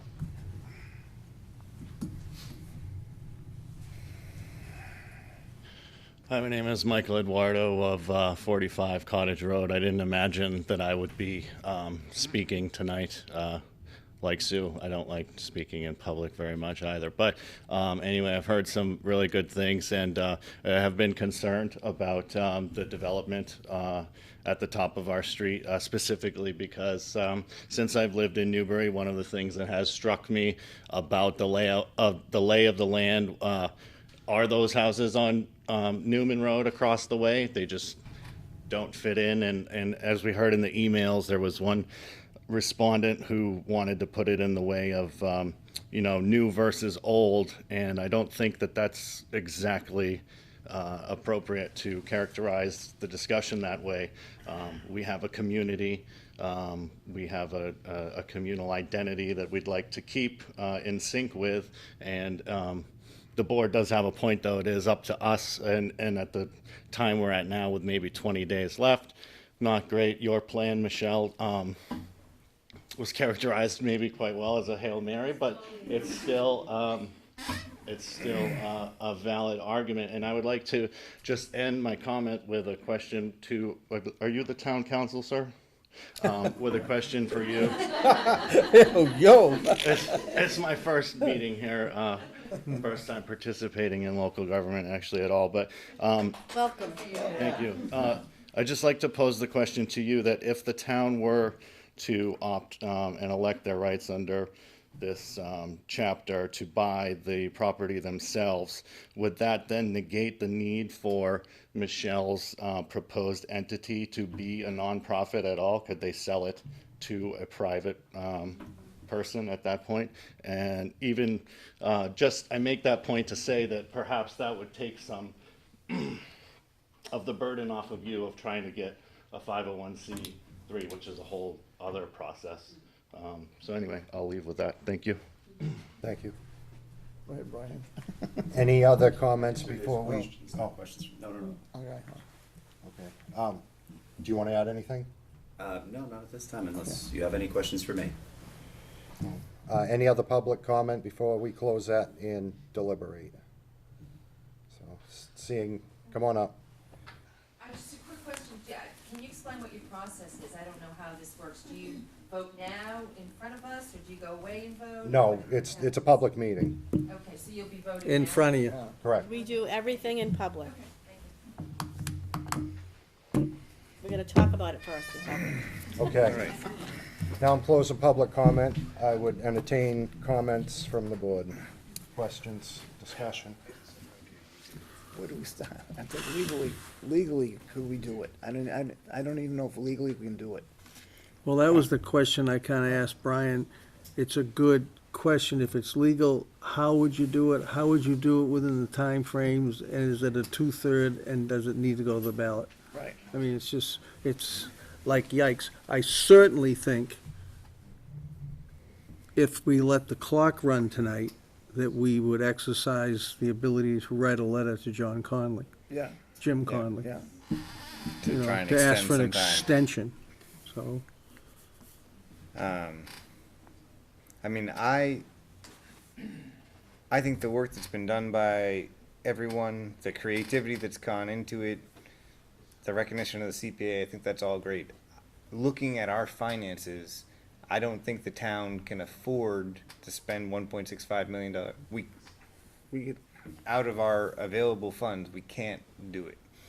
And I don't think we're in a credit spot to make a purchase like that, given what's going on with the town Right, hall. we just borrowed a lot of money. We just borrowed a lot. Yeah. As much as I'd like to do it, I think it's the right thing to do. Emotionally, economically, it's the wrong thing to do. and what Damon's saying is, like I said, it puts us in the position of being the hatchet men at the end of this process. But, you know, we're not particularly in the real estate business either. So it would have, and there's no would haves and there's no history, but that's where, especially folks in the nonprofit business, even nonprofits now, when you get, and I think it was mentioned earlier, to the price of a piece of property, I mean, they can't do it either. You know, it doesn't make sense to them sometimes, so it's getting hard. And Unless Lenny wants to give us some money.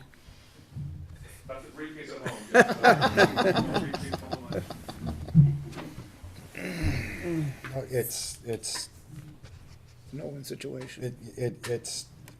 it's darn near mission impossible, and So if, I firmly believe in talking out a timeline for this, to see if that's even feasible for us to even do. So, I don't know if, Martha, if you have the dates in front of you for this, so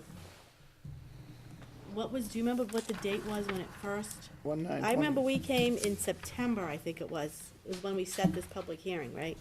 We got the Yep. notice of intent to sell on September. September It was 12th. dated September 12th. All right, so on September 12th, It's right here, Doc, it's right here. oh, okay. So on September 12th, we had a public meeting here, and that's when we set the public hearing for last week. Yeah, I think that was actually. No, that was on the 8th of October. Okay, so, October 8th, because the town, once the town gets the notice of intent to sell, it has 30 days to determine whether the notice is actually sufficient and complete. okay, When did they go to land court? That was, that was a year ago. Because it wasn't within the bylaws or the zoning of our town to do what they wanted to do, so they went to land court, is that what it was, Martha? It was a dimensional issue to set. And back that's the why- existing yep. House from the right of way of High Road. but that didn't have anything to do with this. Well, that's when, if we put two and two together, that's when someone was nosing around to sell. You were reading the tea leaves, Yeah. okay.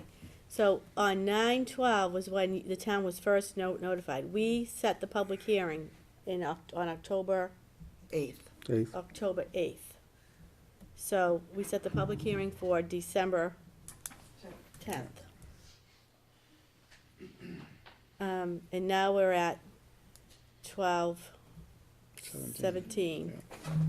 So the 90 days would be up on 1/12, right? 1/9. 1/9? Yep. 120 days. Or 120 days. 120 rather. days. Would be up on January 9th. So, if the board voted tonight to catch this Hail Mary pass, and To do what, Alicia? to catch her Hail Mary pass and bring it to town meeting and see if town meeting wanted to do it, what do we have to do in order to make that happen? Come up with the money. But we'd have to first determine how we're gonna pay for it. All right, determine how we're gonna get it, we're gonna pay for it. And it would be a special town meeting. It would have to, right, so we'd have to, set a date for a special town meeting.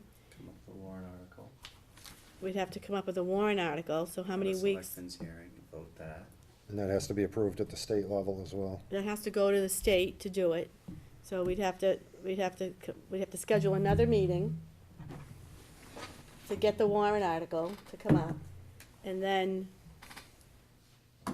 we'd have to vote it. It would only be one article. There's a cost to that, to calling a special town meeting. Do you, off the top of your head, do you have any idea how much that is? But I know there's a cost for that, and we'd have one warrant article. I don't think we can, Which might include a ballot question. You don't know until you know the financials. You know how the financials, but yeah. right. Just the ballot question. What alone Brian costs spoke about was, $30,000. our levy and everything else and how that, I mean, if this goes to an override question, Then it goes. Then if we have to go to an override question, that would have to be on a May ballot. No, the ballot has to be within 90 days. Yep. Oh. and overrides are just like, Special election. We'd have to have a special election. It's a lot of hoops. It's too many hoops. I don't think it's realistically possible. Yeah. All by January 9th. In the meantime, at best, what you could do within the 120 days, considering when it expires, is exercise your right with a contingency in the PNS. That this all works out. Otherwise, you obviously can't perform. So you could ask them, and I'm saying this rhetorically, how they would feel about receiving a PNS that was subject to a contingency, that financing be provided that we obviously know the answer to already. I'm lost. Say it again? He's saying that we exercise our right with a unfunded Contingency. contingency. Right. That's what it would amount to today, if you took that vote. You'd be sending them a notice with the matching PNS, but you obviously can't perform under that PNS without the approval of town meeting to supply the funding.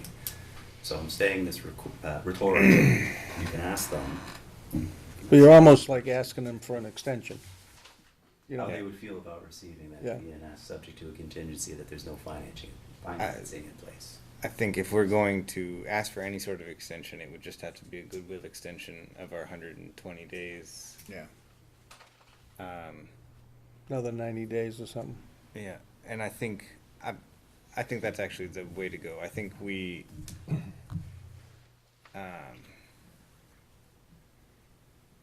should move that we ask for an extension, and if it is not granted, that we exercise. Well, we just don't exercise anything.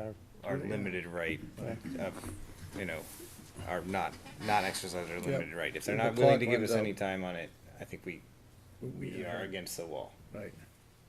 Do you have a meeting between now and the 9th? Not yet. I'm guessing the answer is no. No. No. I mean, we can have a We can meeting. schedule a meeting. We can have a meeting. I know. I mean, we can have a meeting, it's Holidays just, are busy doesn't, now. I'm not gonna doesn't oppose that. solve anything, you know? Right, it's like, But you do have 120 days to make the decision, so it's not uncommon for people to do it on the 119th day. so we get the letter out. Well, I guess I think we have two options. One is to ask for an extension Right. from the buyer and continue the public hearing to the last possible second, so that they can respond and tell us that they have no interest in doing that, or that they will. So if let's just walk down that road for a minute. If we ask the trust to give us an extension, what we are asking for, I think, is to allow the opportunity for a nonprofit to form, raise the money, and make a bona fide offer to match what the 1.65 million. Or a bona fide offer so a nonprofit can Well, we take would the rest. assign to that take the rest. nonprofit. Yep. That would have so I think we're just asking them for the opportunity to just, and then they'll still get their 1.65 million, and they can still fund the charities that they intended to fund with that money. The difference would be, it'll just be a different buyer. Stora and Mary have no living relatives left? Wow. I'm a descendant relative, but I should have got the lawyer a year ago, because it is possible. I am a direct relative plumber. My mother's a plumber. And I just let it go because it was gonna cost too much money, and I knew the town just wanted the property to build. So I didn't have the energy, because the line was easy to fight. I know, Carmen, but it's speaking, there's questions being asked, and I know the answers to that. If, We're if, debating among okay, yourselves, if so- we need the answer to those questions, we'll ask. All right, thank you. Okay. So, Did we have a motion? Was that did you make, no So- No, we're discussing. we're whether still this is discussing, a- Jeff. Don't rush us. Now, Not rushing. if I wanna walk down the road with the letter, what would you like the letter to say? Just, Extension. the only thing I can see us doing is asking for an extension. So it would be an extension to our 120-day limit. We could ask for 60 days or 90 days. But wouldn't- before I- proposing that, I would actually think we would call up the representative to see if he has anything to say about that before we discuss it any further. Okay, would you like to come up now? Sorry, I didn't mean to That's okay. interfere with your process. But once one, Yes, no, I you know. get it. I get it. I understand, I've been on your side of the table. I'm not suggesting that if you feel you want to write a letter, that you don't write a letter, I'm not suggesting that. The trustee doesn't have the unilateral right, even if he wants to, he can't grant an extension without the buyer because of the purchase and sale agreement. So I just want you to kind of know what, I know you're looking at the hurdles, and I hate to add another so one to it, you're but I saying just- it would also require the approval of Mr. DePiero to grant an extension? Because under the purchase and sale agreement, the condition is that, the purchase and sale agreement terminates if the town exercises the right in full compliance with the statute. So asking for an extension, as your counsel has noted, is is not incorporated in the statute. So Mr. Connolly would not have the right, without the consent of the buyer, to give an extension, and it's, again, he's just confined by legal documents. And I just wanted to share that with you so that, you know, you understand, again, this is not his land, fully within his sole, you know, whatever he Discretion. feels is right, discretion to make these decisions. So I just felt like I should share that. Thank you. Does that sound about right to you, Brian? That sounds accurate to me. All right, I'm gonna make a motion if that's all right.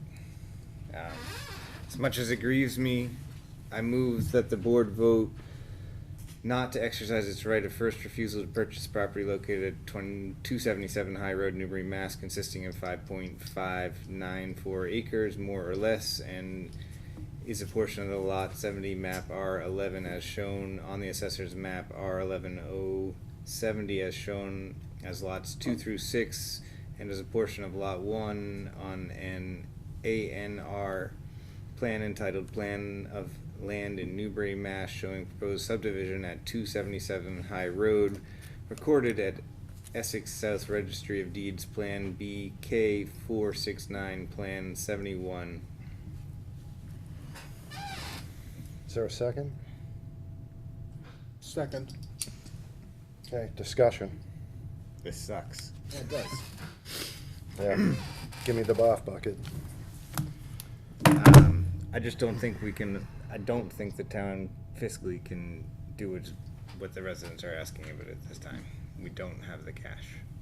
And not only that, I don't think we have the time. Yeah. I don't think. There's too many legal loopholes to jump through. Just don't think we can I just don't think we can do it. Now, that being said, please understand that I could cry. I really could. And this is the first one. This is gonna continue to happen. So please take and harness what you're feeling now and help us. Help us, give us the tools that we need to help the town of Newbury. Because we can't, without a CPA, without other fundings, we just can't do it. Would it be outstretched to write a letter to DePiero to see if he would be willing to? Well, I think my next motion will be to do both those things. Okay, yeah, let's, Yeah. I would like to do that, okay. So do you think we should do that before? Should we table, I think we tabled Damon's. Well, we're not gonna vote, we're gonna, I mean, your made a motion would have been to let the clock run out anyway. Well, this is to enact it and then we would close the public hearing. We can table this. We either have to. I move to table Damon's motion. I'll second that.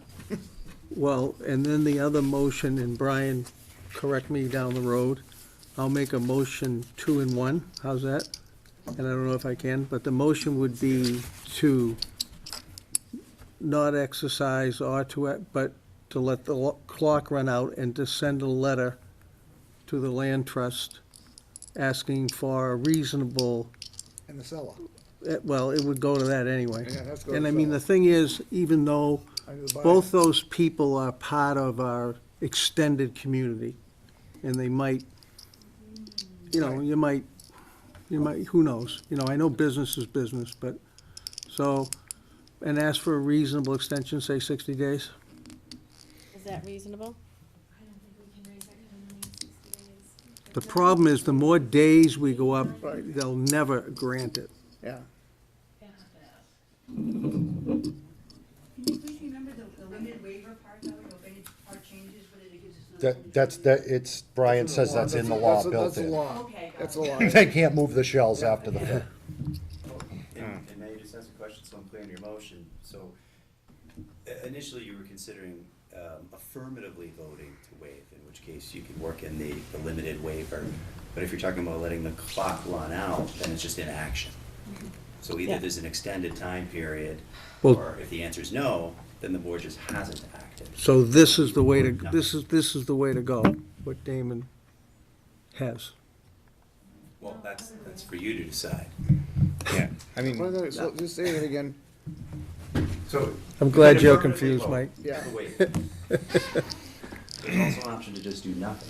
Yep. And you just let the clock run out. If there's no notice recorded within the 120 days, then you've lost your right. You've waived it under the statute. So don't waste the extra, the last time we got remaining. So let's send the letter. But, yeah, and if you're gonna ask for the extension, then continue your public hearing out to the That's 9th the or something point, like that yep. and see what the answer is. Okay. Yep. If the answer is no, then you can take an affirmative vote if you wish. But we don't have to do it tonight. So- I like But there's that. no we're need to gonna- do it tonight if you're you asking want to for the delay, extension. okay. I like that. So, If it's okay with the board, I would entertain continuing. Yeah. Oh, yeah. so the 9th is the date that is the 120 days. So I say And what day of the week is the ninth? it's a Thursday. Thursday. So I say we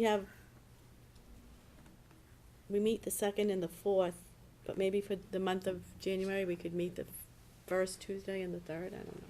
It's just gotta have appropriate space, so Yeah. we'll have to figure out. Because other people get this. But we could meet on the 7th. We That'll already give us- threw somebody out of this room so we could hold this meeting, so. I mean, we got some places, I don't know, I think the firehouse has no room now. It doesn't. And, That's all. I mean, we could try to go to the library or something, but we gotta find out if it's subject to space. We can figure out the meeting Oh, space. we'll find a space. Yeah. We need to, I think, continue it too. I'm checking to see if there's anything scheduled for this room. Okay. So I think what I'm hearing from you guys is we're gonna send a letter To the buyer. to the buyer and the seller. Yep. Yep. Asking for an extension. Yep. To possibly, and do we have to give a reason why? I think we should. It's your letter, you might wanna Yeah, we justify might it. wanna explain why. And then, say that, there's an opportunity, been a large public outcry to try to preserve this property. We can draft the letter. So I think I'll withdraw my motion. I think that's the simplest way to do it right now. Rather than tabling it, I think I move that we authorize JR to sign a letter to the seller and the buyer expressing our interests, and then you can come up with the rest of it. Is there a second for that? We need days. Well, we gotta get the letter done first. And So we can- second, authorizing JR to sign a letter Before on you behalf. authorize that, let's just, if you can all be clear what your interests are. But let's get a So I second capture to the make the spirit. motion so that we can then talk Okay. about it. Is there a second? Yeah, I'll second that. Discussion? So I think we wanna talk about the historic value to the town, the environmental value to the town, The effect on the residents. the effect on the residents, Large public outcry, and the public interest in the property. the I think historical those- value to the town of Newbury. I said historical. Okay. You should listen to me on You said occasion, Alicia. historical? There's It's a getting late. huge historical late. value to the town. Maybe it isn't for. So, I think those, principal four things. Okay. Now, Martha, do you have any suggested dates for us close to the termination time? Okay, Attorney Murphy just noted that the expiration of the 120 days is actually the 10th, January 10th. So prior to the 10th at some So we point? counted the day it was received. This room appears to be open on both Monday the 6th and Tuesday the 7th. Let's do Tuesday. Tuesday the 7th, we'll have a public hearing at 7 o'clock. Can that be Does a that make regular sense? selectmen's meeting too? Is that a selectmen's meeting anyway? No? No, that's the week after. We could make it our, if you're amenable to that. Yeah, Just unless you 15 guys for it. wanna do 6, so it's a little easier on everybody. 6 p.m. Though it might not be for you, because you're on Oh, the no, road. Tuesday, yeah, depends on the weather. We can do 7, that's fine. So we can continue the public hearing Yeah, yeah. at 7, and then if we decide we wanna have a selectmen's meeting, we can. Well, you gotta know that way ahead to let people know. Well, yeah, but we don't have to decide that tonight. We can, that's up to JR later. Yeah. The Well, I public think- hearing will set at 7. So I move that we continue the public hearing to the 9th at 7 PM. No, the Seventh. 7th. 7th at 7 At PM. 7 PM, sorry. I'll second that. Okay, all those in favor? Aye. Aye. So now, Aye. the public hearing is done. We can discuss whether or not we wanna have a selectmen's meeting that night and do the other two items of business we have in our selectmen's meeting Tonight. for this evening. But we don't even have to decide if we want to do that tonight. That's immaterial. That's immaterial. The meeting, we can have a selectmen's meeting or not on the 7th. Doesn't matter to any of these people here. Right. It only matters to us. Right. Could I just ask a procedural question? Yeah. How will we find out whether you got a response to the letter for the extension? Will we not find that out until the We meeting on can let them know, can't we? Who's basically, we need to know who the contact person is for the group, because I was under the impression it was Lon, but I don't see Lon. I think it's kind of neat. Okay. Lawns like a switch. Yeah. Yeah. We should make sure Right. emails, a lot of people who are here might not be on your email distribution. So, If anybody isn't already emailing. if and when we get a response, we'll direct it to you, then it's gonna be on you to disseminate it to the neighborhood. JR, point of order, can you also let the press know that? Excuse me? Can you also let the press know that if you're letting that specific? Yes. Yeah. Oh, yeah. All right. Back to the agenda. All right. We don't Thanks have- for coming tonight, everyone. We have a couple business licenses for. We're trying. Yeah. Okay, business licenses. We have a used car dealer license, Class 2, Brazza Car Auto Sales Incorporated, Natalia Silva Barboza. Motion to approve. Second? All those in favor? Aye. Aye. Now, where's the second one that came in? I'll make the motion if you want. Yes. Or you can read it. Auto Works of Hampton Falls Incorporated, care of Edwin Carrier and Michael Tartaglione, 88 Newburyport Turnpike, motor vehicle, Class 2. Motion. Second. All those in favor? Motion to adjourn. Motion to adjourn. Second. All those in Are we favor? gonna set a Board of Selectmen meeting or no? I can set that. Yeah, We don't have to set that it. doesn't have to happen. So, okay, we had a motion to adjourn, that was seconded. Seconded. All those in favor? Aye.